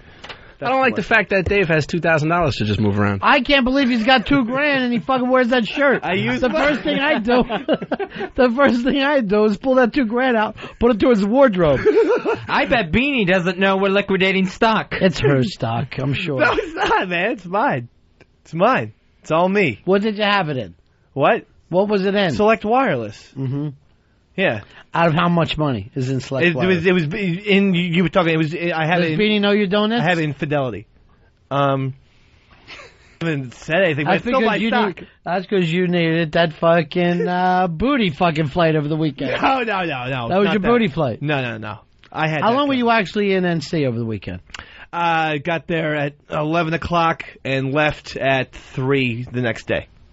So you got there 11 in the morning? 11 in the morning, yeah. Saturday. So 28 hours. 28 hours. 20 hours of romance and magic. I'd do it again in a heartbeat. If that airline didn't fuck with no much. That's what that $2,000's going for. When you had the screwed up flight and you had to pay for another one. They made me pay for flights when they messed up. Twice they messed up. Twice. Then they say I have to go to Greenville Airport. So I get we get in the car to get to Greenville Airport, and then Greenville Airport says no, you were supposed to go to the Asheville Airport. So then they had to almost 6 blocks away. It was only 6 blocks away from where she lived. We had to drive an hour to Greenville, only for them to say you're idiots. And by the way, laughing at me at customer service. Oh, wait a second, you're coming from Asheville? That's so funny because all you had to do was drive two minutes away and you would have been there, laughing at me. So then I had to buy another flight that went to fucking Atlanta, 2-hour layover, back to Newark. I lost my ticket even. Hey, guess who's eating a gigantic fucking gallon of stew? Just sitting there eating a gallon of stew as we're doing the show. Got problems. Tapeworm. Mine and Stu isn't one of them. Darvin. Crock pot. Jake, you're Ron and Fez. Hey, Ron, I just wanted to say thank you for showing up today. I know you're sick, but you're a real hero, unlike Fez, who didn't show up after the big-ass bash. I got news for you, my friend. This may be my last show today. Please, Mr. B. This is not what I was cut out to do. I can't even fucking sleep. I just think you just have to relax. Maybe we should go I'm going to hang with Danny. My life is going to be just hanging out with Danny. Yeah, wearing my Warriors. House, go to Queens. Do it up right. Now, Danny, you know I had your back against this other fucking idiot, right? Wait, say it again? That other fucking moron that brought your name up on the show has sent me 7 emails trying to apologize. Oh, I haven't returned one. Yeah, he emailed me also. I don't have time for that at 4:40 in the morning. I haven't. All we did was cock block the fucking thing. Now there will be no fucking opening for this. We stopped fucking Wiki from wasting $12,000 of the company's money. Serves him right. That fucking serves you right to suffer, baby. Scumbag. You're gonna live a long time. Yeah. All right. Here's the other thing we got to do. That one is good. You got to make up to this little girl. What, with a birthday present or something? I know her birthday's next week. You got to get her thing back on the air. You got to invite her back in and fix this. And you got to apologize to Mikey D. You know why? Why? When you end up wrong, you're wrong for everything. I am not apologizing to Mikey D. You need to. That's my honest opinion. Dave? Yeah? You need to stop backing Fez up when you know he's heading the wrong way. You're doing it for your own reasons. Earl, same thing. You two should have stayed out of that. And neither one of you came to me and said this is going on. Right. And for that, you're awful people. That was clearly a mistake. We shouldn't have kept you in the dark on that. But still, Fez is getting screwed around. We're going to take his back. I saw Hoof in that stew. It's this gigantic thing of stew. I guess it's throwing whatever, your country folk. There's a hoof in it. Here's Tim. Tim, you're on Ron and Fez. Hey, how's it going, Ronnie? Yeah. I just want to bring up that Dave is sitting there saying that stuff that's on a fax machine is private and personal and shouldn't be read out. Yet when he was reading Earl's emails off his email account on the screen, that was apparently public domain. Well, I wasn't giving out numbers. I mean, you know. You couldn't count to give out numbers, Dave. I mean, I know how to read numbers, so that point's not valid I mean, at all. it was okay for you to go into somebody's email on a private, not a private computer, but his workstation computer. Well, read his emails. Yeah. You leave your stuff sitting outside of out on top of a fax machine, and you're surprised that people read it. Uh-huh. Well, the thing is, Earl and I share the same computer there, Tim. So, you know, I felt like I was looking at my emails, and then it just happened that it was addressed to Earl Douglas, and it was too late for me not to read his email. That was a totally different situation. Paul, you're on Ron and Fez. Dave, dude, you keep changing your wallet. That's just fucked up, dude. That's like something a girl would do. Changing my what? Changing your wallet, man. You said you had $1.75 in your wallet. You keep coins in there? Yeah, absolutely. What if I want to buy Lifesavers? A package of Juicy Fruit. That's so fucked up, dude. Seriously, I've never put change in my wallet in my life. You know why I put change back on the fucking counter? Like it's garbage. Like they just fucking handed me garbage. So then you can never get a pack of gum ever again. Yeah, with a fucking $1. And then when I get more change, I throw it back at him. Change is fucking useless in this man's world. All that change adds up, for crying out loud. Yeah, it fucking adds up as welts on their neck because I'm throwing them back to Adam. It's like they just fucking handed me like little washers. I got no time for it. Oh, I think quarters are great. I don't know why anyone would throw that at someone. Well, sure, you use it for pinball. It's 1962. What you need is a change purse, Dave. I have it. There's like a little change purse section in my wallet. Why don't you keep your tiny balls in there? Because you really don't have men's balls if you carry a change purse. I think having a coin with the first president of America is actually he wasn't. I got this over here right now from Blowhart. He said that officially George Washington, 15th President of America. What? 15? That's got to be wrong. That's Blowhart's misinformation. No, that they had signed all these people. He was the first elected. But they had signed like 14 different people were acting presidents of America during the Revolutionary War. Really? Yeah. I had never heard this one. You didn't get that thing on mythology from Blowhart? Yeah, but I just kind of scanned through it. I didn't know there was 15 ahead of George Washington. 14. 14 ahead of George. Jesus. Ron and Fez show. Fezzy! It's Ron and Fez.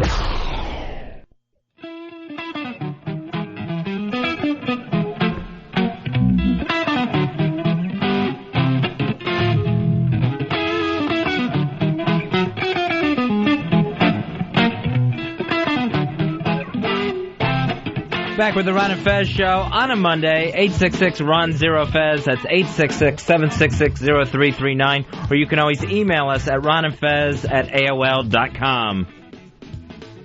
Ronnie got an email from Mouthy Life Chris. He says with The Sopranos coming back, I guess in 2 weeks, he wants to do recaps, weekly recaps for us on the show.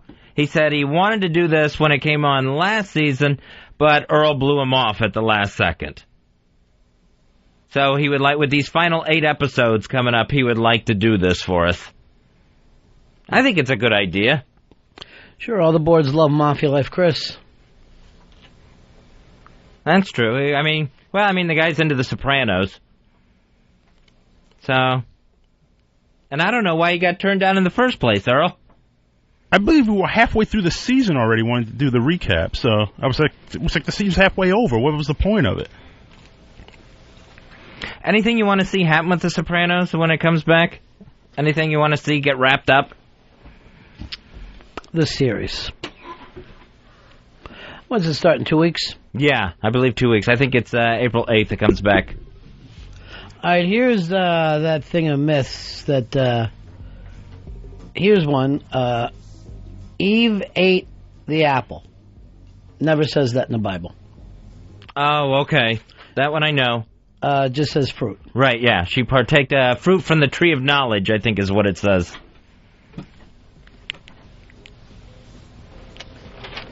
And then gave it to Adam. Marie Antoinette never said let him eat cake.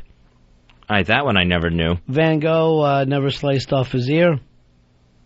Witches were not burned at the stake in Salem.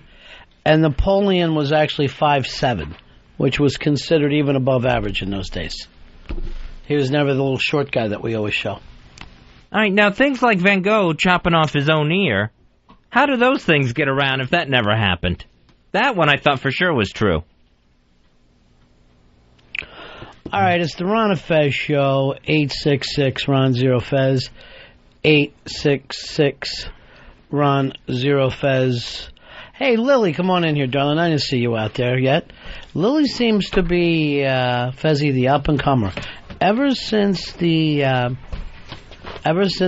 intern revolution, she's been above all. You had a big date the other night with an old boyfriend, right? Oh, God, I thought that was off the record. Oh, isn't it? Oh, no, it wasn't a big date, no. You talked to me and it's off the record? I thought, it was private. So how'd it go? Went fine. Did you rekindle? Perhaps. See, isn't that Perhaps the thing? something. Everybody always has that ex like that when things aren't going well, you can get back. You're not perfect for each other. We're so not. And he was always the one who was like the rebound after every failed relationship. And I've had a few. He was always the one that I kind of... So why isn't he the guy for you? Because I couldn't be with him. We're too similar, but we're also very different. And it's... But you're still friends? Yeah. Dave, do you think it's that it's possible for people to stay friends after... No. No? No. After sexual intercourse? Absolutely not. There's always going to be feelings between them. So one of you two wants the relationship to happen again.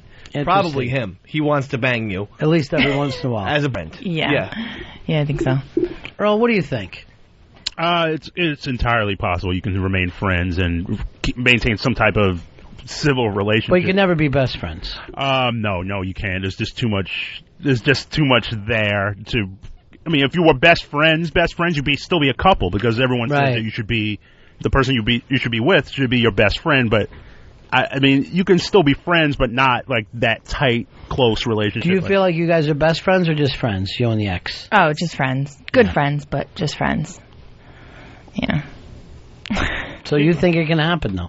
For you, it works. It's fine for what it is right now. It's fine for me. And I used to think like Dave. Like I was like, if he's been inside me, we can't be friends. Right. We can't be friends. But I've been able to be friendly with all my exes. Like if I saw what any if of my he was inside you, but it was just your mouth? But here's the point, though. Do you think you would be comfortable with your new boyfriend, whoever it happens to be, hanging around with the chick that he used to have sex with? And they go out drinking or whatever. See, it's kind of hard to... Yeah, I know. imagine. It's hard. And with this guy that I was hanging out with on Friday, when I was in a relationship, I very rarely spoke to him. So I didn't see him a lot because I kind of kept him in the back. Because I knew it would be uncomfortable if I was hanging out with my ex-boyfriend, who's my friend, while I was dating somebody. I noticed this, too, about women. They will kind of adopt whatever the new boyfriend is up to. You know what I mean?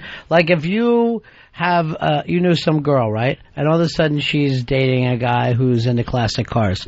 Suddenly now she's into classic cars. You know what I mean? Yeah. Like it could be the most bizarre thing, but she'll jump in and be friends with all of his, friends. And that'll be the fucking run. That's just who she is now. Where a guy, I don't think it's as easy for them to change. I agree with that, absolutely. Yeah. When I was going out with my English ex-girlfriend, she started to say like words like, she used to say things are brilliant and this and that, and she changed into, that's awesome. I'm like, wait a second, English people don't use that word. By the way, the two things I like about English people, calling everything brilliant, which I fucking love, and instead of saying retarded, they say mental. I really wish that we could pick up saying that's mental on the air rather than retarded, because retarded seems like it's going to hurt retarded kids. Or mental, it just seems stupid. Mental could be anybody. It doesn't have to be, a mongoloid. Yeah. Jerry, you're on Ron and Fez. Hey, buddies, what's up? Hey, man. Listen, Dave, you are an idiot, man. You can still be friends with your ex. It just depends on the circumstances, like if she cheated on you or something. Your girlfriend's probably not friends with you because you let if she broke your heart, if she devastated you, right, and yeah, well, then that bitch can die, but otherwise, man, I'm friends with, like, a couple of my exes because we left on agreeable circumstances. Well, it just wasn't mentally right. Well, I don't know, see, Dave, here's the thing right now. Here's what you're kind of feminine, dude. See, Dave, you're kind of interesting right now because you're in the you're in your early stages of love, and that is like where love is almost like a drug, where you're doing something that's not like later you'll look back and go, wait a minute, I spent $400 and all this time to be with someone for 27 hours. You're gonna think that's crazy, and like another year.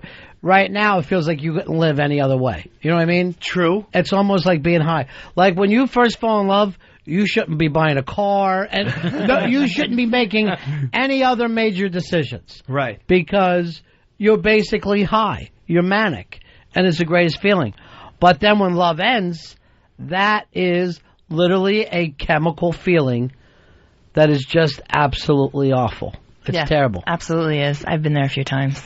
Well, you were there when we met you, where you were all crazy. I don't know if I was crazy. No, you were. You were fucking insane. Yeah, I'll give you that. I was a little nuts. You couldn't quit talking about it. Yeah. Well, Steve, I'm done. you're on Ron and Fez. Hey, guys. Yeah. I just got to say, I mean, I feel like a dirty old man saying this, but Lily has the sexiest voice ever. Lily's got a lot of sex appeal about her. She really does. And I'll tell you something else about Lily. She would make a great CEO's wife someday. She really has that look of somebody that could fit in even though she's an ethnic girl, she could fit in quite a few places. Mm-hmm. She's a little elegant. She's got an elegant way about her. Jackie Kennedy, yes. Yeah. Yes, because behind every powerful man is a powerful woman. And she is occasionally charismatic. She doesn't turn it on all the time. She's a little afraid of completely unleashing the power. But occasionally I've seen her stop up and be somewhat charismatic. Surprisingly so. Well, she does have that walk-in-the-room thing, where it's like when she comes into work, all the O&A guys, all the interns gather around her. You're a little in love right now. I've never noticed that before. Where did that come from, Dave? I only heard that with Elvis and Marilyn Monroe, the walk-in-the-room thing. Well, that's good company to be in. I'll take that. Pete, you're on Ron and Fez. Ron, Fezzy, buddies, listen. 8 to 88, guys only think about one stupid thing. Mm-hmm. Getting their dick inside their pussies, and that's all we think about. Am I right or wrong? I would not say 100%. I mean, you're saying it's impossible for people to be friends. I've got girlfriends, but I still want to bang them, though. I still think about fucking them, Ron. Come on, man. Oh, no, yeah. Once you've been with them, yes, it is hard to get that out of your mind. That's precisely my point. That's exactly, and for that, I mean, that one caller is not a man. And it's also hard not to even bring up some jealousy. Like, as happy as you are for the other person, right? You don't necessarily want to see them being happy. Mm-mm. You know? No, you don't want to see them getting a big, English, cock in them. I saw her boyfriend. English cock. I saw her new She's boyfriend. Dating Pullo. She's dating some guy who looked, rugby player. He looked like he should be in Snatch. He looked like Bullet. Well, he's Tony. in Snatch. Your old Snatch. 866 Ron Zero Fez. 866 Ron Zero Fez. Lily is here. She dated her old boyfriend the other night. We hung and it really did. Did you go all the way with him? No. Some part of the way? Halfway, maybe. What's halfway? Hummer? Maybe. Oh, God. See, whoa, that's more than half. That's better than fucking halfway. A blowjob. Halfway. You don't have to say it like that. What would be a fucking home run then? That's fucking. Fucking, yeah. Yeah. I know. I'm That saying one's easy. on her scale. Yeah. If it No, was halfway. there's plenty of women who do not put that in the books. That doesn't go into their books. Oh, really? Yeah. No, it counts as something, but, you know. But not as everything. Yeah. Let's say, do you give the list up when you're dating a new guy? If they You ask say for here the it, ones, yeah. Mhm. Dave, you said this time you're not asking for the list. I'm not asking for the list this time. Yeah. Absolutely. You have not. before.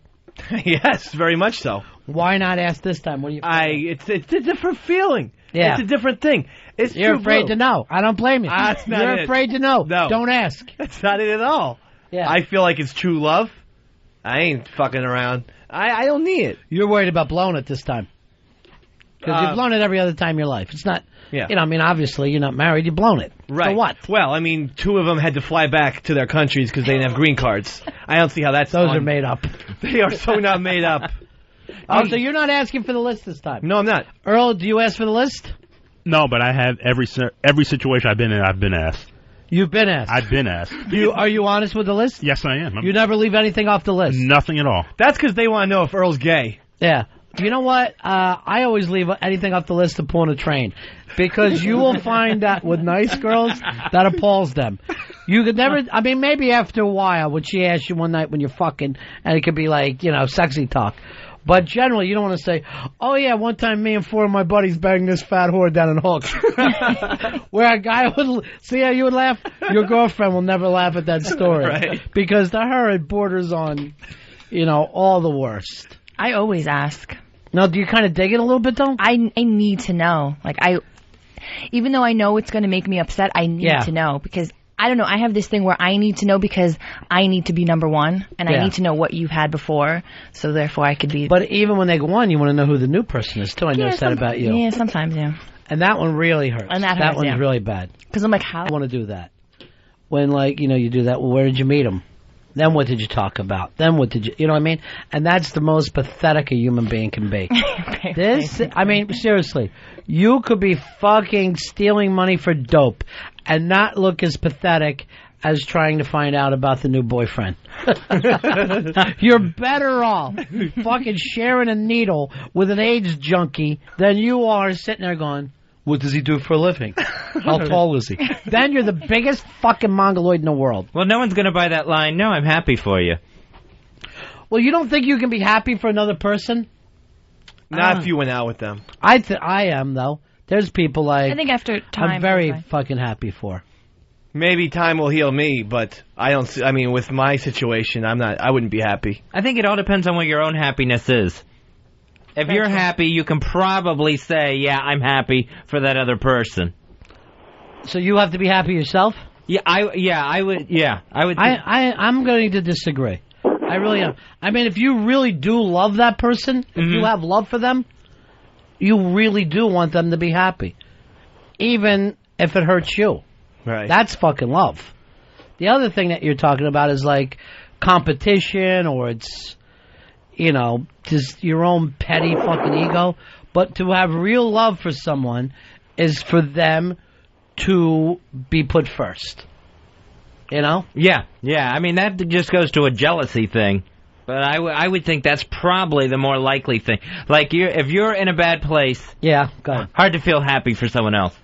Mike, you're on Ron and Fez. Yeah, hey, just want to step it back a minute there. That retarded Dave, if you remember when Westside was given chef cockhummers, he considered it not sex. He came on and he said no. Yeah, but then when he found out that she ate his ass out and figured his ass, you got even madder at that, remember, Dave? Yes, I did, because she kept that from me. Yeah. And it's not sex. The guy's off point, but yeah, she kept the finger. And then it wasn't just the finger, but... she funneled some gravy into his ass and then sucked it out of his ass pipe. Oh my God! And would that be bad? What if he found that out? Yes, that would be considerably worse. All right, now I understand. Well, I hope that didn't happen, Mr. B. Now I have a couple phone calls I gotta make after the show. Oh, you got a lovely new girlfriend. That's right, I do. That you love. Absolutely. Who you're not going to ask the list for? No, sirree, Bob. If you had to guess at the list, what would it be? Give me an over or under number. With her? Yeah. I don't know. Come on. I don't know. Hot chick like that, the list is going to be pretty high. Well, then good. I'm not saying... Earl, if you had to guess the list on this new girl, what would you say? Because I'd say pretty high. I would say 10. Wow. That low. What would you guess, Fuzzy? Oh, I would guess 25. 25? Wow. Whoa. That's higher than I was going to go. Well, that's What would fine. you guess, Lil? I was going to say 9. 9. Yeah. By the way, they will use 9. They don't want a double digit. If they say 9. Now, I always heard this before as a rule of thumb on the list. The guys list, divide it in half. He's lying. The girls list, double it. She's lying. Uh-oh. Yeah. Well, it's fine. Hey, look. You know what? Like I said, what's past is past. You could say she got You're so evolved. 100 guys. Wow, really? You think? Yeah, you could. You think it's been 100? No. I'm saying not at the same time. No, not at the same time. No, not. I said you could say it was 100 guys. It wouldn't You matter wouldn't to care. me. It would not matter to me at all. All right, but what if you found out one of them was Earl? Would that matter to you? That would, yes, that would be. What if he was early in the 100? He was like 74, 73. That's not early enough. That's All right, not 30, really damn early 31. enough. No, I would need 6 or 8, not 31. All right, so if he was the 8th one. It would be very upsetting, but... Now, here's the thing. Do you think Casey's going to be upset when she finds out Earl's on your list? She's early on in your list. Casey, that's a joke. He likes to... 866 Ron Zero Fez. 866 Ron Zero Fez. Hey, TJ, you're on Ron and Fez. How you doing, buddies? Yeah. I'd like to make an observation. I really think Lily's going to make a hell of a good producer when Earl's gone, because her and Dave make a good team. He's calm around her. I noticed that, too. You know what? Lily didn't really impress me until Intern Revolution Day. When I'm like, I know, well, she's awesome. Before that, I'm like, well, she's holding back a little bit. She's not as aggressive as I think she could be. Intern Revolution Day, she was sinister. Mm-hmm. She was wicked. She cracked the whip. And Fez, both you and I were impressed with her. I was so impressed. When I saw her come in with the clipboard, and Lily was actually working up a sweat in here, running around. Oh, that's nothing we say about girls. In a good way. You think that was, you should have seen it Friday night with your boyfriend. She was going, come on, what's wrong? Thank you. That's a very big compliment. I thought you did a great job on Intern Revolution. Stephanie, you're on Ron and Fez. Hey, guys, I have a theory to run past you. Please give it to us. I believe that Dave is paying off Casey, just like in Can't Buy Me Love, to pretend to be his girlfriend because his status has risen significantly. I will say this. Dave has gone from geek to chic. Much right. like that movie. And you were, even when you did that it. African dance at the school dance, everyone joined in. Yeah, and I had seen the National Geographic special, so I know where you got it from. And Casey had spilt wine recently on her mother's good suede outfit. Yes, all these things are true. And you did throw shit at Fez's house. Nevertheless. You shit on my house! Jeff, you're on Ron and Fez. My house. Yeah, I think that with regard to the number, I think Earl should knock that number up about 5 or 6 because the women don't want to be with somebody who's been with just 2 women while one's a goddamn nut. I don't even know what you meant. Thank you, man. I don't see why women would care if you have a low number. I don't see that why they would care at all. I mean, I think it shows that, we can be loyal. Let me ask you this, Lil. Do you like to know on the guys' list whether it's a low number or high? It doesn't really matter to me. Most of the guys I've been with, as long their as you number know. has been around the same. Which is what? Like 12, 14. 12, Yeah, 14? like, fucking dating Don Johnson? How do you know that? By the way, just so you know, it's not a high number. No, that's not. First of all, really. you're 29, right? Yeah. If you started at, let's say, 17. Right. No, but I tried. What age did you start at? I think I lost my virginity at 19. Okay. Yeah. So 2 to 3 girls a year, if you did that minimum, you would already be up to 20 or 30 right now. Mm-hmm. Exactly. So if you were any kind of a guy, you would have already fucking, Right, but 6 years was with one broad. Another year was with an English broad. Right. That's 7 years of stuff. Of 7 out of 10 years, I was with 2 broads. But that's because you couldn't get to 2 or 3 a year. Perhaps. And then if you menage, you double down. And all of a sudden, that number starts to look fucking insane. Tammy, you're on. Tammy, you're on. Hey, I want to know what you guys think you should do if you don't fucking know the number. You're that bad, huh, Tammy? I was that bad. Well, you were so drunk. You're just fucking one guy taking cock in the mouth from another, and it's going on and on all night. You don't know. If you had to guess, how high would your number be, Tammy? 1,000? Oh, shut the fuck. No. I'm going to guess it's in the 70s. All right, asshole alone, what would it be? Are we talking 30, 40? Yeah. No, 20. 20 in the ass. 20 in the ass. That's the... Would this be too high of a number for you? She's been butt fucked 20 times, Dave. If it was Katie? Yeah. I would say no. But it wow. I would say no. Even if now she's still bringing the number up while you're up here. She's got another 19 to go. No, should you make up a number? Should I say 7? You know what? I'm sure you look like so fucking weather worn. It won't matter. You're so sweet. Yeah, yeah. What should she do, Lil? Should she make up a number? Yeah, that's a lot. I'd be embarrassed if I slept with that many men. But again, come on, okay, all right. None of you guys have done drugs for years and years in a row, apparently. Some of us have. I know exactly where you're coming from. And a fucking broad like you, once you get that last rail, you're gonna have to fucking crawl on the floor for it. I've been there. I recognize the bottom when I bump into one. All right, thanks a lot.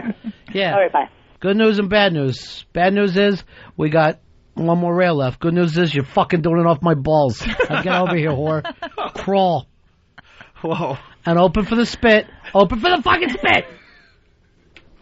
And you know what? Now in hindsight, that, we're sober and the fucking sun's out, yeah, it feels a little dirty. But at the time, it's pure excitement. I can imagine. I don't have any type of memory like that. Well, you got the fake English girlfriend. Don't put yourself down. You got fake English Carolyn girlfriend. was real. You know what? I'm willing to start and believe Casey is fake, even though I met her. There's something here that is just too much. Carolyn from Shepherd's Bush. What's that mean? I thought it was the other way around. That's the name of the town she was from. You can look her up. I'm not going to look her up. Where am I Googled going her to house. go? Fucking Brit date? I Googled her house once. Hey, why do the Brits call their backyard a garden? That fucking annoys me a little bit. They're weird over there. I know. Billy, you're on Ron and Fez.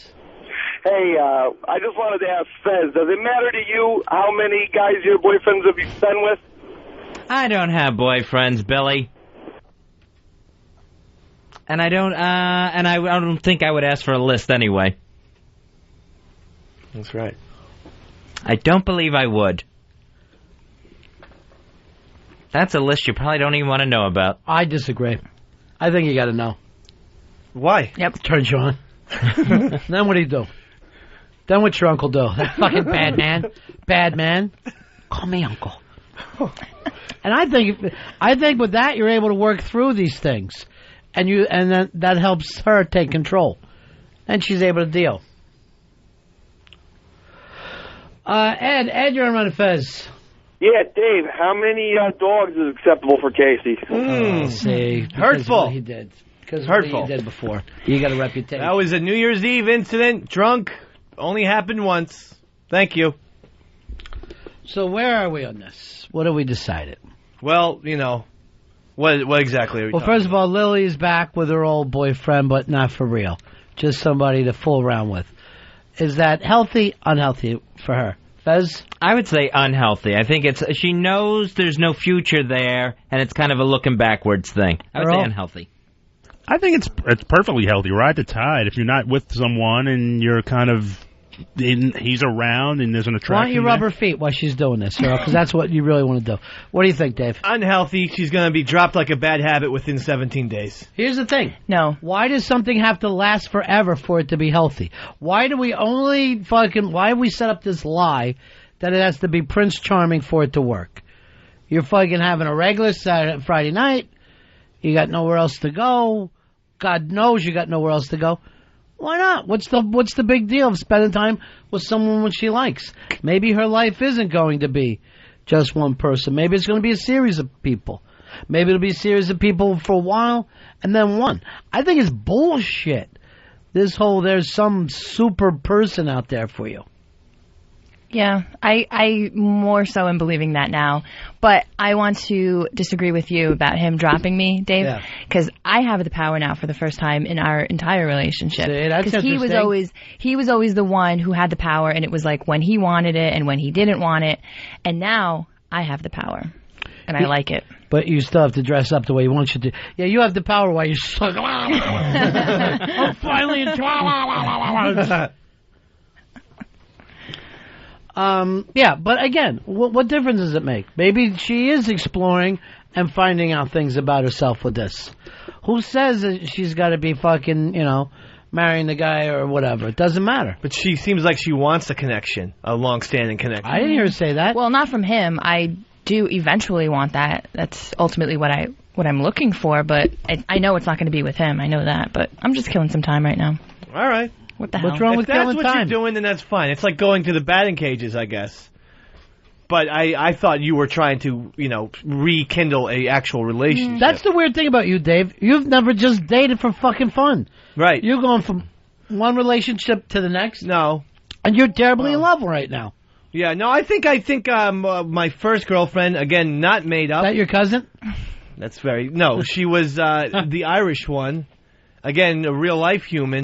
That was more of a fun thing that maybe turned into... You were a child then? I was 19 years old, baby. Baby? That's uncomfortable. Sorry. I'm uncomfortable with this. I was 19 years old, Mr. B. But if she had stuck around, you would have stuck with her. That's just what you do. Yeah, most likely. You're probably right. Chris, you're on Ron and Fez. Hey, does anyone find it suspicious that Dave's, all his conquests, their first name begins with the letter C? What was that dog's name? Coco. Coco, Claire, Casey. Nice. Carolyn. Oh my God! And Carol Ann was the Irish girl. Wow. What? I'm fucking freaked out. All right. That's all I swear to C's. God. What else starts with C? Cock. You're after cock all the time. Cunnilingus starts with C too. Right. I like that. That's your thing? I enjoy it. I'm a very giving person. I like romance and magic, though. I mean, I'm not talking about... I'm just, I want to keep this classy. Sure you are. You are. Classy begins with C. Ricky, you're in Memphis. Hey, I've got a question for Dave. I want to know why it's all right for Dave to sleep with black girls, but it's wrong for Black Earl to fuck Casey. What's up with that shit? Dave, you're not even... Are you interested in black girls at all? Yeah, I sleep used with a to black be. girl? Sure, absolutely. Yeah. I mean, I really used to like that Lil' Kim a lot. I thought we'd be a great couple. Jack I thought we would just be an awesome couple. She did a hardcore rap, She have to change her name to a C word? Sean, you're on Fez. How you doing, Ronnie? Yeah. Hey, what do you think about this, right? I went to college with my girl. She told me that her number is 8, but I knew 5 of the guys from the college. Right. Number has to be bullshit. Well, I mean, not necessarily, because, when you're in high school in your own little town there, girls are normally going to be a little more conservative. Then you get out into college, first time your opportunity, you don't have everybody watching you, the number's going to jack straight up again. Mm-hmm. So I don't think it's that unusual. But see, there is a good reason that you should know the list, Fez, in case you're bumping into people who know things that you don't. That sucks. Yeah, but shouldn't I want to just find these things out on my own? Yeah, that's what you want to do. You want to hear about a guy who banged your fucking chick at a bar or at the fucking market. That's where it should come up. I'd rather find out from him instead of bumping into somebody and be like, oh, yeah, you didn't know that he banged her? Like, yeah, exactly. No, I would never want to be in a room 100% and not know that he slept with her, 3 years ago. Well, Fez wants to make it like a little clue, a little game of clue. Hey, Carl, you're on Fez. Yeah, it's getting fucking weird now. Chef begins with C. And so does Carl. 866-10-FEZ. Kurt was the guy she hooked up with. I never asked how he spelled his name, but certainly many people spell it C-U-R-T. I went with a kid named Kurt Brownholler, spelled it like that. You went with him? I went to high school with the kid. No, I forgot the high school part. You went with him. I forgot the high school. Cousin begins with C. And C is for cookie. And Cindy. So HTG is eating for another dozen. Who's Cindy? The cousin that I used to kiss. This is ridiculous. You have a type. This is seriously weird. I can't even make this shit up. Holy fuck, that's weird. I wonder what it all means. Hey, Jerry, you're on Ron and Fez. Hey, Dave, was that grape jelly that you fucked Concord? Oh, my Concord God. jelly. Wow. Yes. It was. You should really call Condoleezza Rice. See what you can get together. Oh, this is fucking distressing. Hey, Wes, you're on Ron and Fez. Hey, Ron. Hey, guys. I just had a question for Dave. You know, it's kind of strange that both these girls had green card problems, and I was wondering if his parents had set up exchange students out of pity for him to have girlfriends. That would actually be well worth it. And I'd thank my parents for that. Very funny. They came to our town as waitresses. During the summertime, the Spring Lake area gets a lot of imports over to work at the various hotels and restaurants. Mm-hmm. Let me ask you this. Yeah. Did any of them fuck you on bet? Did they lose a bet with the other waitress? No. The Irish broad it sounds like very handsome. It seems like you went out with the Irish broad from fucking Caddyshack. Similar. I just got my period today. The fucking least sexy fucking broad ever to star in a movie. As far as I know, she never did another movie. She was in Animal House, too. Oh, yes, you're right. She was the girl whose titties were out. Yeah, she was the underage girl who forgot all about that. Who hooked up with the guy who went on to be Amadeus. Always forget that character's name. Earl will know it. What's his name? The guy from Amadeus, Earl. Who you on Tom the phone Holtz. with? What do you say? Tom Holtz. Who you on the phone with? I was on the phone with DC. What do they want? No, they're just a minor technical problem that they. Did you and Wiki ever make up? No, I have not talked to Wiki. Your life is a mess right now with fights. Mine, impossible for me to sleep. Impossible. I'm going to have to go back to drugs. No. How about maybe, You know what's keeping me awake at night? No. Philosophy. How's philosophy keeping you up? You think too much. Oh. I wish I was as stupid as you guys. I fucking kid you not. I wish that I could not look at situations and know how they were going to come out. Right. As much as people say, no, this is not the way they're going to go. I can fucking read it. It's terrible. I'd love to be a fucking pinhead. Mm-hmm. Like that ignorance is bliss type saying. You guys must just fucking pass out as you hit the pillow, right? Yeah, I sleep really well at night. Yeah. I can't imagine. It's great. Man, why don't you maybe we can, after the show, maybe we could play some, like, basketball. They say doing physical activity, then it makes you sleep better. Okay, thanks. I appreciate that. Why don't you just lay down and take a nap, and I'll wake you up when the show's over.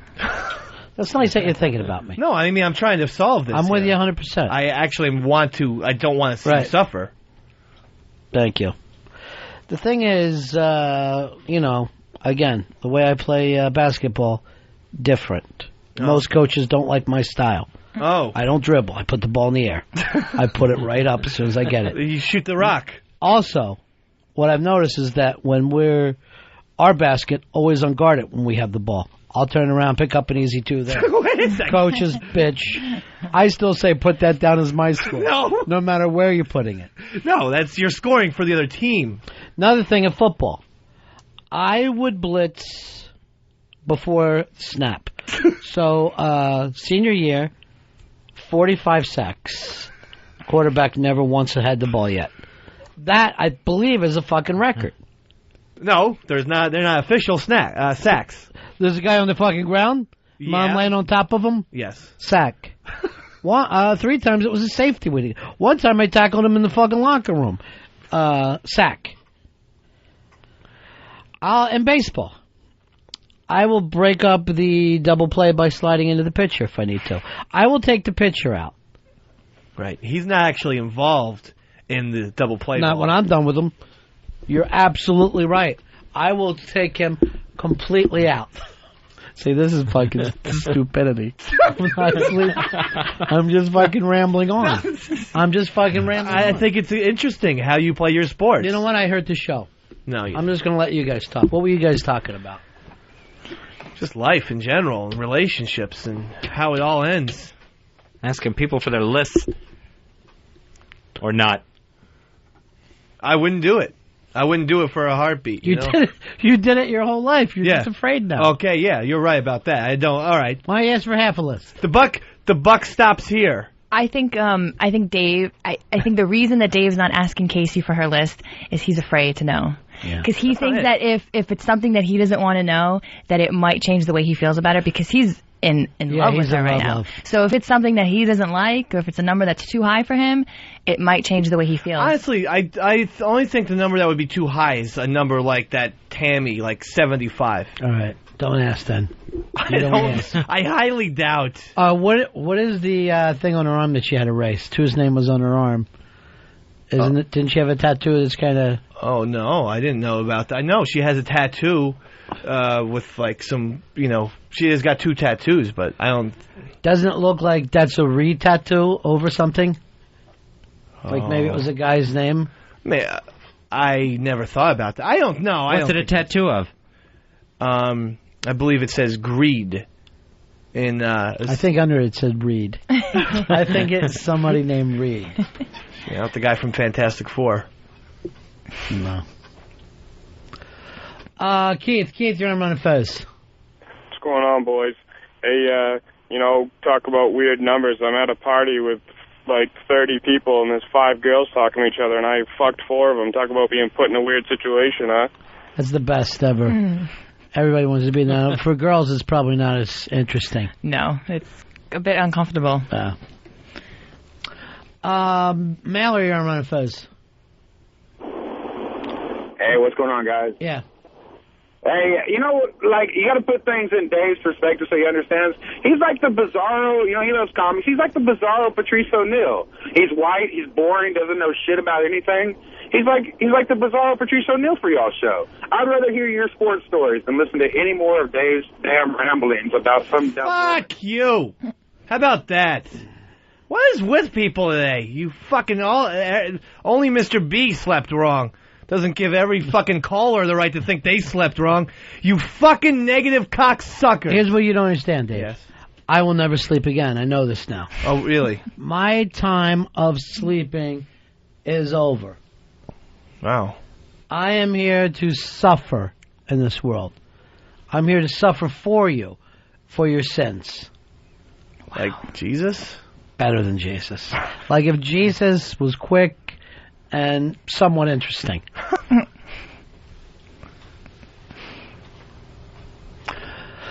Let me go here to Ted. Ted, you're on Ron and Fez. Hey, Ronnie, if Dave's always been with a girl whose name starts with the letter C or something that starts with the letter C, would the DC connection have always been in existence, but he just substitutes a new C every once in a while? I bet you've done a DC connection every time. Swear to God, I haven't. It's gotta be. Who came up with DC connection? Me did. I did. I did. But I swear to God, Bizarro. Where, caveman? Where did that happen? I swear to God in the Holy Bible, and I'll put my hand on the Bible, and I swear to Jesus and all the apostles and saints, and my grandpa and Uncle Red and Aunt May. And when I swear to them, then I'm fucking swearing for real. Because I don't want to piss them off. It's okay for you to lie to the apostles? Yeah. But not to your Aunt Red and Aunt May? And Edna as well, yeah. Throw her in there. Yeah. She's she's looking down on me. I'm not going to lie. Why did I see Jay up for a second? Where did he go? What's happening, Earl? No, he was trying to relay some information to me, and the phone was breaking up. What was it? It's something he didn't want to bring up on the air, and he was really upset about. What is it? What's wrong? Write it to me. Oh, okay. What do you think it is, Fez? You? I'm sure it's me. I'm sure I've done something to somebody again. Quickly write, Earl. I'm sure it's something that is not my fault, but I'm going to get blamed for.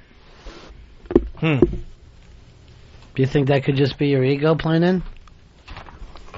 Maybe everything doesn't have to do with you? I would hope not. Sounds serious.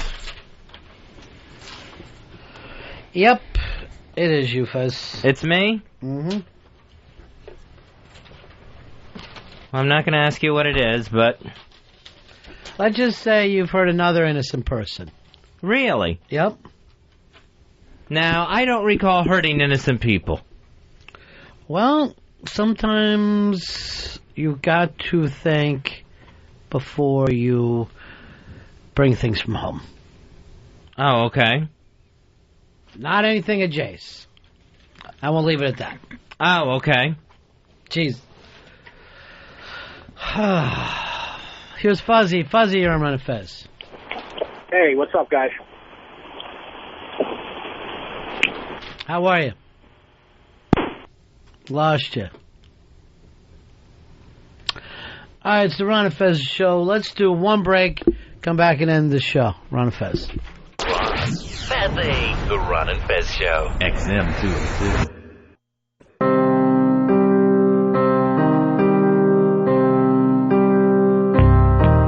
Now there's money's burning pockets in my home. Dimes can suck it, quarters be the ones I roll. My club burned down, now I don't think that I'll rejoin. But there's some instincts that I think I need to learn. I'm no Johnny Appletree, I'm no crybaby, and I'll never consent to no hysterectomy. You son of bitch, you big time double cross, you slim Jim, son of cock, I'll bury you in applesauce. Zippy towel, zip, zip, zippy towel, zippy, zip, zippy. My name is Eastside Dave, I rock the mixed metaphor. I got my finger on the trigger and the gun down at the bullet store. I'm Irish, I'm reddish, got the missionary fetish. Put the hot dog to the pillow while the sheets get all the relish. Zippy towel, zip, zip. Now there are too many birds in this here snow, so crack the bad eggs in the barrel made of bone. Don't try to gather Katie Moss with Rolling Stone. I learned you get stigmata down the windpipe of your telephone. I'm no Johnny Appletree, I'm no cryberry, and I'll never consent to no hysterectomy. You son of bitch, you big time double cross, you slim Jim, son of cock, I'll bury you in applesauce. Zippy towel, zip, zip. Zippy towel, zippy, zip, zippy. Zippy towel, zip, zip.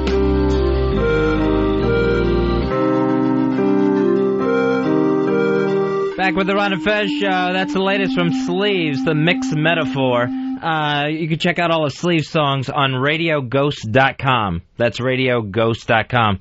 It's the Ron and Fez show, 866-RON-0-FEZ. That's 866-766-0339. Leonardo DiCaprio and Kate Winslet, they are reuniting on screen in Revolutionary Road about a struggling couple living in the 1950s. Eventually, these two will get to the point where they're in a movie that's in present time. They started out like in 1912. Now they're the 1950s. Eventually, they'll get to the present era. I wish they just would have done Titanic too. Like somehow Jack is in an air pocket, and he's lasted a while. I think she wrote him off. I don't think she was going back to look for him. That was the problem.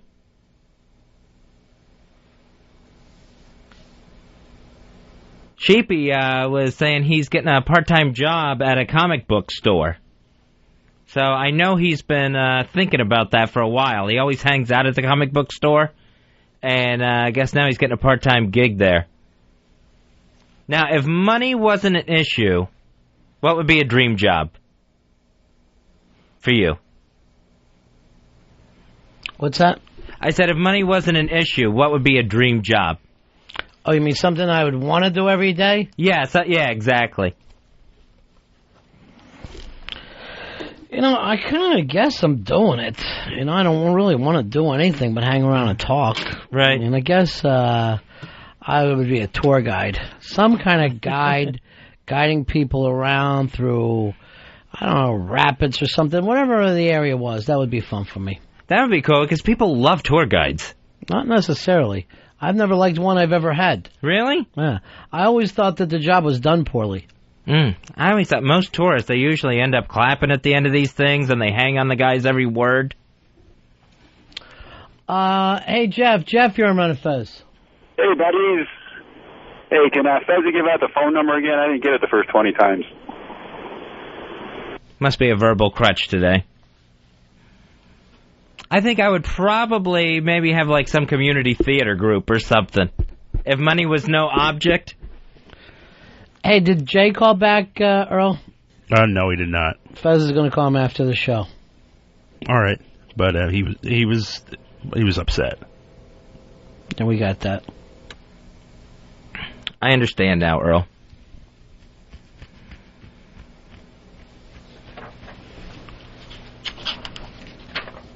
Hey, it is the Ron and Fez show. Hanging out with you till 3 o'clock today.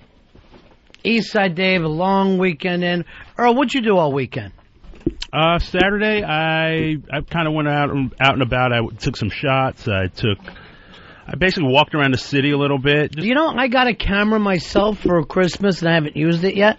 Me and you should go out like a couple of hunters.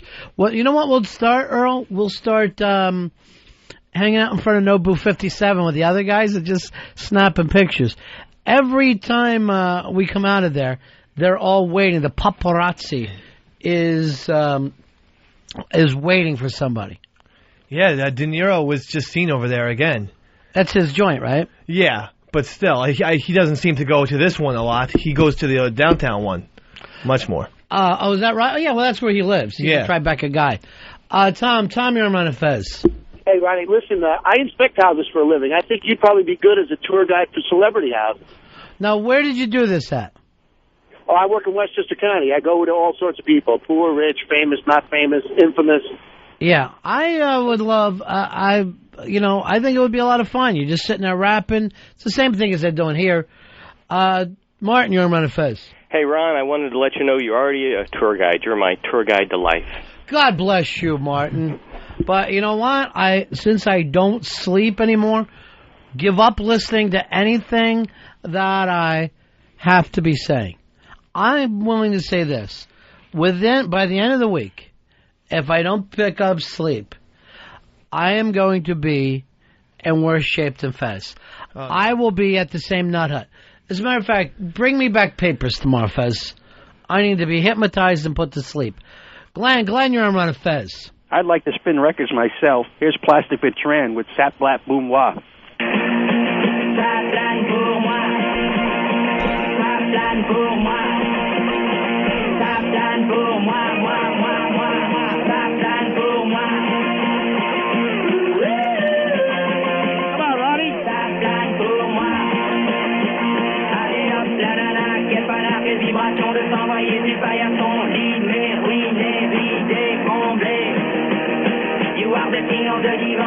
I never even heard this song before.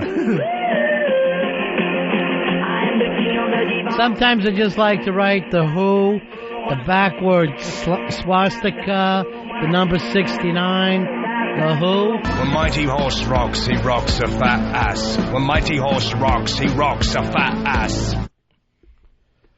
Some guy I know couldn't sleep for 4 days, ended up killing himself. Just to stop it. What happens after a while, you start to dream while you're awake. Really? So you don't know whether you're looking at people or some hallucination that's going on. Do you do this? Or, has this ever happened where you think you see someone you know and you see them in the sidewalk and then they disappear? You go up to them and it's not them at all? Has that ever happened to you? Because why would it? That would happen to an idiot. Oh. No matter how much I sleep, I'm not going to go bother in the straights. That's the only reason the cops will pick you up. Really? Do not fuck with the straights. Do not bother the money. That happened to me the other night. I was yelling to someone. I thought I knew him. It was not that person. Was it Jay Moore? No, it wasn't Jay Moore. Did nothing but try to be your friend, Fezzy. That's true. Kevin, you're on Fez. Hey, how's it going, guys? Yeah. That song that guy just called in with, that was in National Lampoon's European Vacation. That's when they're going through the museums in Paris and looking at all the art. I never made it through any of the National Lampoons all the way. other than the first one. Other than that, I thought it was ridiculous. Hey, here's Shannon. Shannon, you're on Ron and Fez. Hello? Yes, go ahead, Shannon. You're killing me, Shannon. Oh, I'm sorry. No. If you get any worse, I'm going to have to put you on the staff. This is John. I'm going to have to move you in and give you headphones and a microphone. Mikey K. Mikey K, you're on Ron and Fez. Hey, guys. I'm going to tell you my dream job is appliance salesman, to tell you the truth. Why is that? It's the best, man. You deal with people all day. I just like dealing with selling stuff. The money's not too bad. It's great. You know, when I was a kid and I had a paper route, I used to go past this house. They had a fruit stand, and they were Italian family. The whole family would be out there together, and they're doing stuff. And it just felt like, to me, I thought, that would be the perfect thing, that you're doing something that could be like a family business. Here it was just a fruit stand, but still. Then you're working, though, with your mom and dad the whole time. Wouldn't you get sick of them after a while? I think that's what would happen. I wouldn't want to work with anyone in my family. You wouldn't want a caddy for Beanie when she's in the back nine. You wouldn't be going there, Mom? No. I think you need a pitching wedge. That would be somewhat enjoyable, but it would only last a couple hours. Now, what I would like to do is be a ball boy for the Yankees. I think that even at your age now, you'd still do it? Even at my age now, yeah. And I'd wear whatever type of uniform that they had. You wouldn't feel bad not being the third base coach? No, I mean... Hey, here comes the third base coach. No, that's the ball boy. I think it would be just an enjoyable job and not a lot of pressure. You just have to get the ball. Let me tell you, if I was third base coach, you'd see a lot more running than you see in the game now. Okay. I'd have the fucking windmill going. Everybody, I'm fucking waving them home. I like a plate to plate. Even if the ball gets there 5-6 fucking times ahead of it. Hey, by the way, you know what I was watching over the weekend? I want to get you on the show, Dave. The Joes versus fucking pros. It's a hysterical show. I had no idea. I would love to participate in that. I'd love to go up against somebody. Like a Roger McDowell. I know I could hit his fastball right now. They had John Rocker and Rob Dibble. Both these guys have only been out of the game, 5-6 years? Yeah, I mean, I saw one with Darryl Strawberry. He's only been out 3 or 4 years also. I didn't know Straw was still around the game. Yeah, I mean, he was on that show, and they had Andre Reed, who's been out. I think he's But you know what? Forget everything else, though. A guy pitching. You know what I mean? Yeah. To look out there. I mean, I batted against guys who fucking had been out of the game for a long time. Like, I batted against Kent DeCovey. The ball still seemed like it was coming down the third base line. It fucking was unbelievable to try to fucking put up with that. But I can't imagine facing a guy who still has heat. I can't imagine facing Dibble. How fast did Dibble throw? Late 80s? Yeah. I mean, they didn't bring that up, but he's standing on the fucking mound. Right. And he's saying, I'm going to put one in your back. Just even hearing him say that. That would be the bad part, but I do think I could muster out a single off of Rob Dibble. Don, this is why I want to get you on the show. You're cocky enough. I know, because I hit 85 at the cages. Whenever I go to the cages in Jersey, there's an 85-mile-an-hour... But you know what's coming. Right. You're seeing at the same spot 85, 85, 85. Yeah. That's not the way that they fucking play. That's true. You're seeing an 87, an 81, then a fucking 45. You don't know what you're getting. Yeah, one of the drills was just to catch the ball. You didn't even have to hit against him. It was like, just try and see it, because Dibble, I think, was still bringing heat. He was still in the 90s. They had two of those guys could not see the pitchers coming at all. I think it would be fucking terrifying to fucking get behind a plate for Rob Dibble. Yeah. It's like trying to catch a train. I'm not doing that. I can hit off him. Don, you're on Ron and Fez. Hey, buddies. My dream gig would be your job, Ronnie, except all I would do for 3 hours a day is yell at dumb fucking hayseed callers. Thank you very much. Yeah, we do kind of have a dream job. Scott, you're on Ron and Fez. Hey, Ryan, what's up, buddy? Yeah, I mean, that's why I had a hard time even answering Fez. This is exactly what I wanted to do. A little less than this, but same thing. Yeah. I mean, you're the funniest fucker on radio. That's your dream job right there. You don't understand. I don't sleep anymore. I do not sleep. they take some pills. Weren't you guys talking about that the other day? But here's the problem, bro, and I'm going to just fucking shoot for you for a second. I'm going to give you the truth. I start eating pills, I'm not going to stop. Right. I'm not going to stop until I'm laying down next to Anna Nicole. I know that now. All I want is to taste that fucking death. Right. Just have to come up with alternate solutions then. Maybe yoga. Yogurt? I'm fucking starving. No yoga. I'm running out to the car right now. Let's go. I'm going to get a black and white.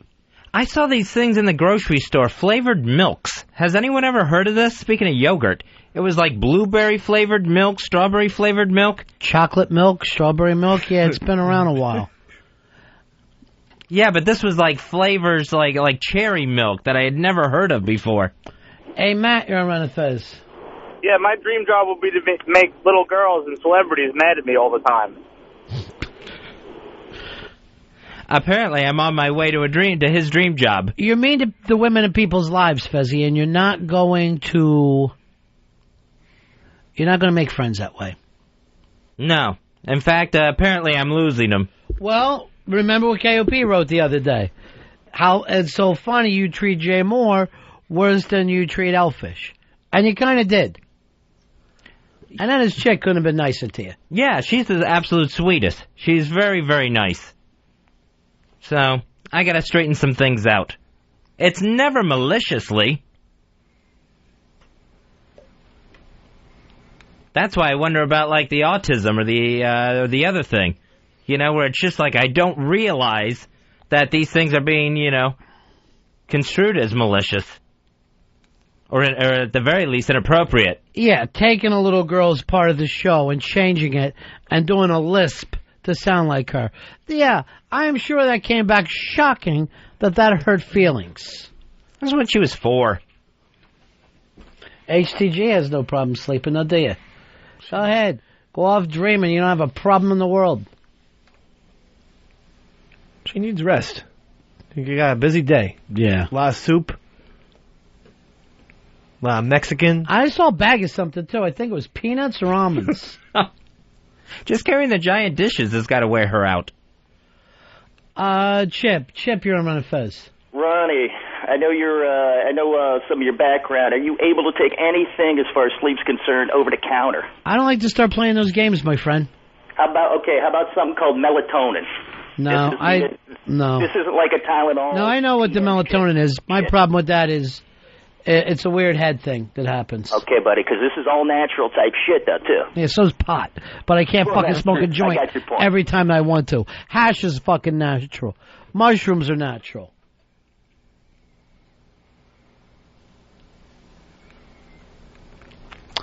Jordan, you're on Ron and Fez. Yo, buddy, dream job, and I'm living it, club promotion. A lot of fucking girls want to suck your dick all the time, and just free clubbing, get some good cash. It's good. It's awesome, I'm telling you. What's the big promotions you put on? What's the hot promotion out there in the clubs right now? I don't know, Bellagio in Woodside, Queens. Yeah. Pretty big right there. It's a lot. I'll be honest, there's a lot of Guidos there, but, it's hot. There's a lot of hot chicks there. At least they spend a lot of money. They spend a lot of money. They're Guidos, but you know what? They're okay. I mean, I like them, It's good stuff, and there's a lot of hot chicks there, I'll tell you, What's getting the people in the clubs these days? What's that? What's getting the people in the clubs? What's the music? What's the events? It's the music. It's all house music. It's hip hop. It's stuff like that. I mean, listen.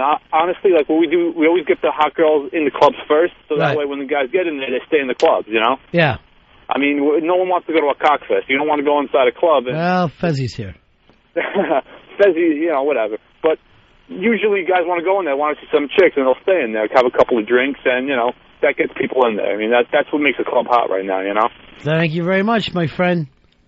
Club business, that's us. That's our next big thing. We're going to go into club business. Neon lights it eventually burns out your pupils if you spend too much time like that. So you're worried about your eyes. Yeah.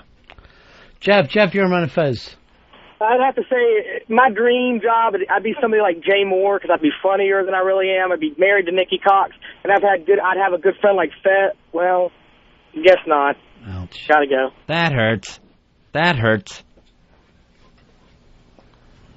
But this one I'll take care of because this one was my fault. Unlike the Wiki one, the Mikey D one. Let's go over the people you're battling with right now. Okay. Wiki, terrible fight. Yes. So I haven't heard from him since.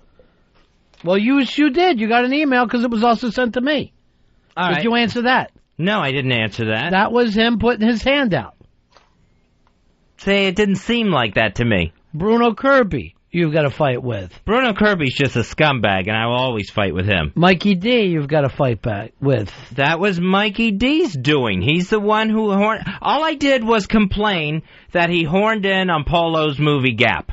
And that was part of the reason why we pulled out of the Gap project. Why'd you attack the little girl? That I thought was I thought that was an interesting little twist. Yeah. And if I just may say... Why you got to look over at him to get him to come in? There's collateral damage sometimes. You're fucked up, seriously, for even saying that term. And the Jay Moore one, I'm willing to admit that was my fault. I'll admit it. It's my fault when it is. He admits when he's wrong. So that goes to show you what kind of man we're talking about here. What kind of... Why don't you just do this? Admit that your life has been wrong. My whole life has been wrong? Yeah. Up to now. I'm not saying tomorrow. Seriously.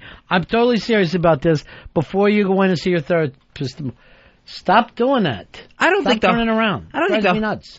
Go ahead. I don't think the whole life has been wrong. Yes, there's been wrong things in it. Yes, nobody's perfect. What time are you going in tomorrow? 9:45 is the appointment. 9:45 in the morning. Do me a favor. Earl, pack a bag, put pajamas in there, take all the... put in some extra sneakers, take the shoelaces out so he can't hang himself. You are not getting out of this apartment tomorrow. That is my huge fear. Oh, and let me just point this out to Jay and Melinda. You need to know it as well. Because you guys are always saying, oh, come live with me. Then the second he does something wrong, of course you don't want him. You have no idea what I go through with this guy. At first, the mental illness always seems like a person's a kitten. He's not a fucking kitten. He's a rabid, I'll say beaver with giant teeth, but there's some kind of stuff leaking off him. My teeth are normal. There's just a little bit of a gap there. I'm not talking about that. Oh. I'm talking about the fact with, remember when Jay wanted you to come live with him? Right. Look how easy it is to see how uncaring Fez is. Yes, he shouldn't have done it. I'm telling you this, so everyone can look at me like the saint that I am. He does inappropriate things all the time. And like an autistic child, he's only able to care about himself.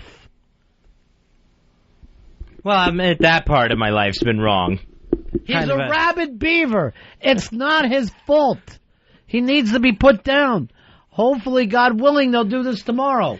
I have the biggest feeling like if you don't see me when the show starts... There will be a party. That there... Have champagne here just in case. Don't have a party that I'm gone. Dave? Come get me. Wear your co-host suit. Oh, okay. I got my new hat, too. Yeah. This is going to be the best What's day your ever. new hat? My new co-host hat. What do we wear hats in He here? used to have a Fez, so I got an old-timey hat. Can't wear a hat with the headphones. Here's my best friend in the world, Sal at AJ Maxwell's. Hello, Sal. Hey, guys, how you doing? Good. Listen, Ronnie, I keep trying to help you go to sleep. You come over, you have a ribeye, a couple of bottles of wine, and then you're out like a light. That's a beautiful idea, Sal. Can't have the wine, Sal. Why bring it up? Who are you? What are you? I'm looking out for you. What are you, Miss fucking driving Miss Daisy? Is that your idea? I'm not. I'm You're friend. an elderly colored guy who drives me places? That's Earl's job. I'm trying to be a friend. But, Dave, what you could do is just taste the wine and tell him if it's good or not. That's what like the 2 bottles, he tasted. Listen, Dave, what happened? You changed your cell phone number or you just blocked me? You fucking blocked No, Sal? I'm Sally. I left my cell phone on the cab. I left my cell phone in the cab. I swear to God. You don't have a cell phone anymore? No, I got to get one after the show today. Another fucking Let me go out and jump in a cab, and I bet it's the one that your cell phone is in. When did you grab a cab? Oh, coming back from last night? From I got back at 11:45, and I was not about to take... Hey, what's the cab to your place cost from the airport? $77 from Newark to... Oh. I had to go to Newark. Yeah, I had to go to Newark. So from Newark to Queens, it still shouldn't cost that much money for crying out loud. $77? Are you kidding me? No, I agree with you. You got fucking burnt. Yeah.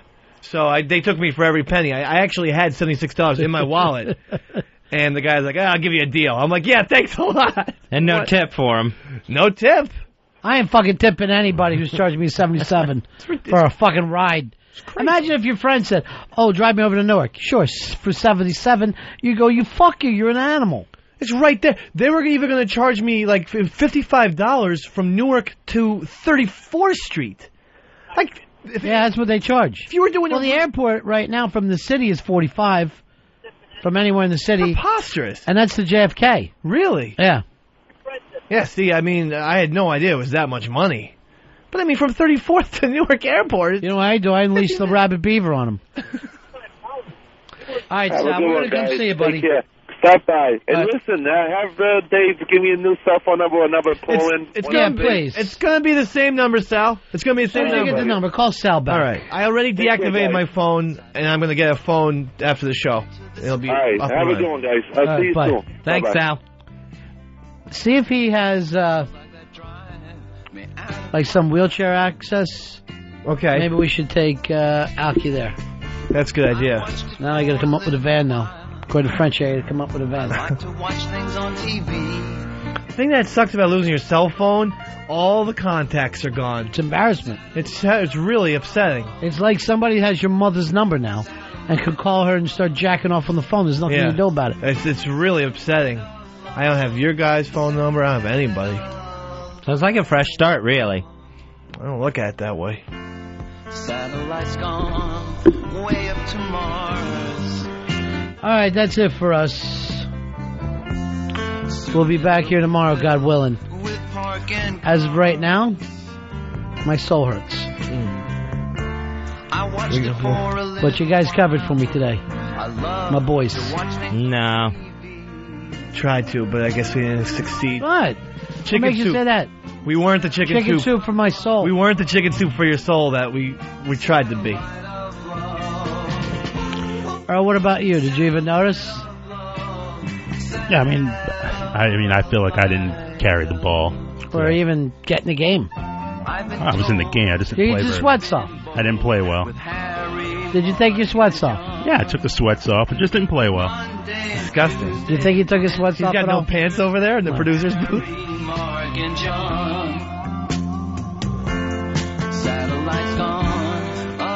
Well, Lou Reed, you're always here for me. I can count on you. Things like that drive me out of you little bastard. Your little tiny leather jacket. I watched it for a little while. Your bad haircut. I love to watch things on TV. Listen to this part. I love it. Satellite of love. Satellite of love. Satellite of love. I want you guys to put your hands in the team. The team. There they go. There's my dream team. In the center here? Yeah. Being facetious. Oh. All right. Take my hand back then. Yeah. That's it for us. Back tomorrow after 09. Time for a really slow walkover.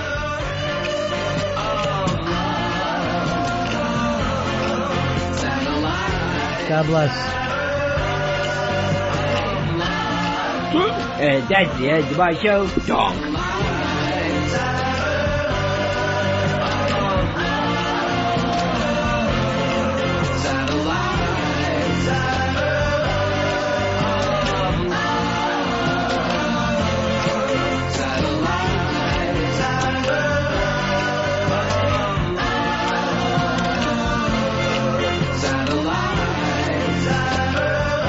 It's the Ron and Fez Show, XM 202.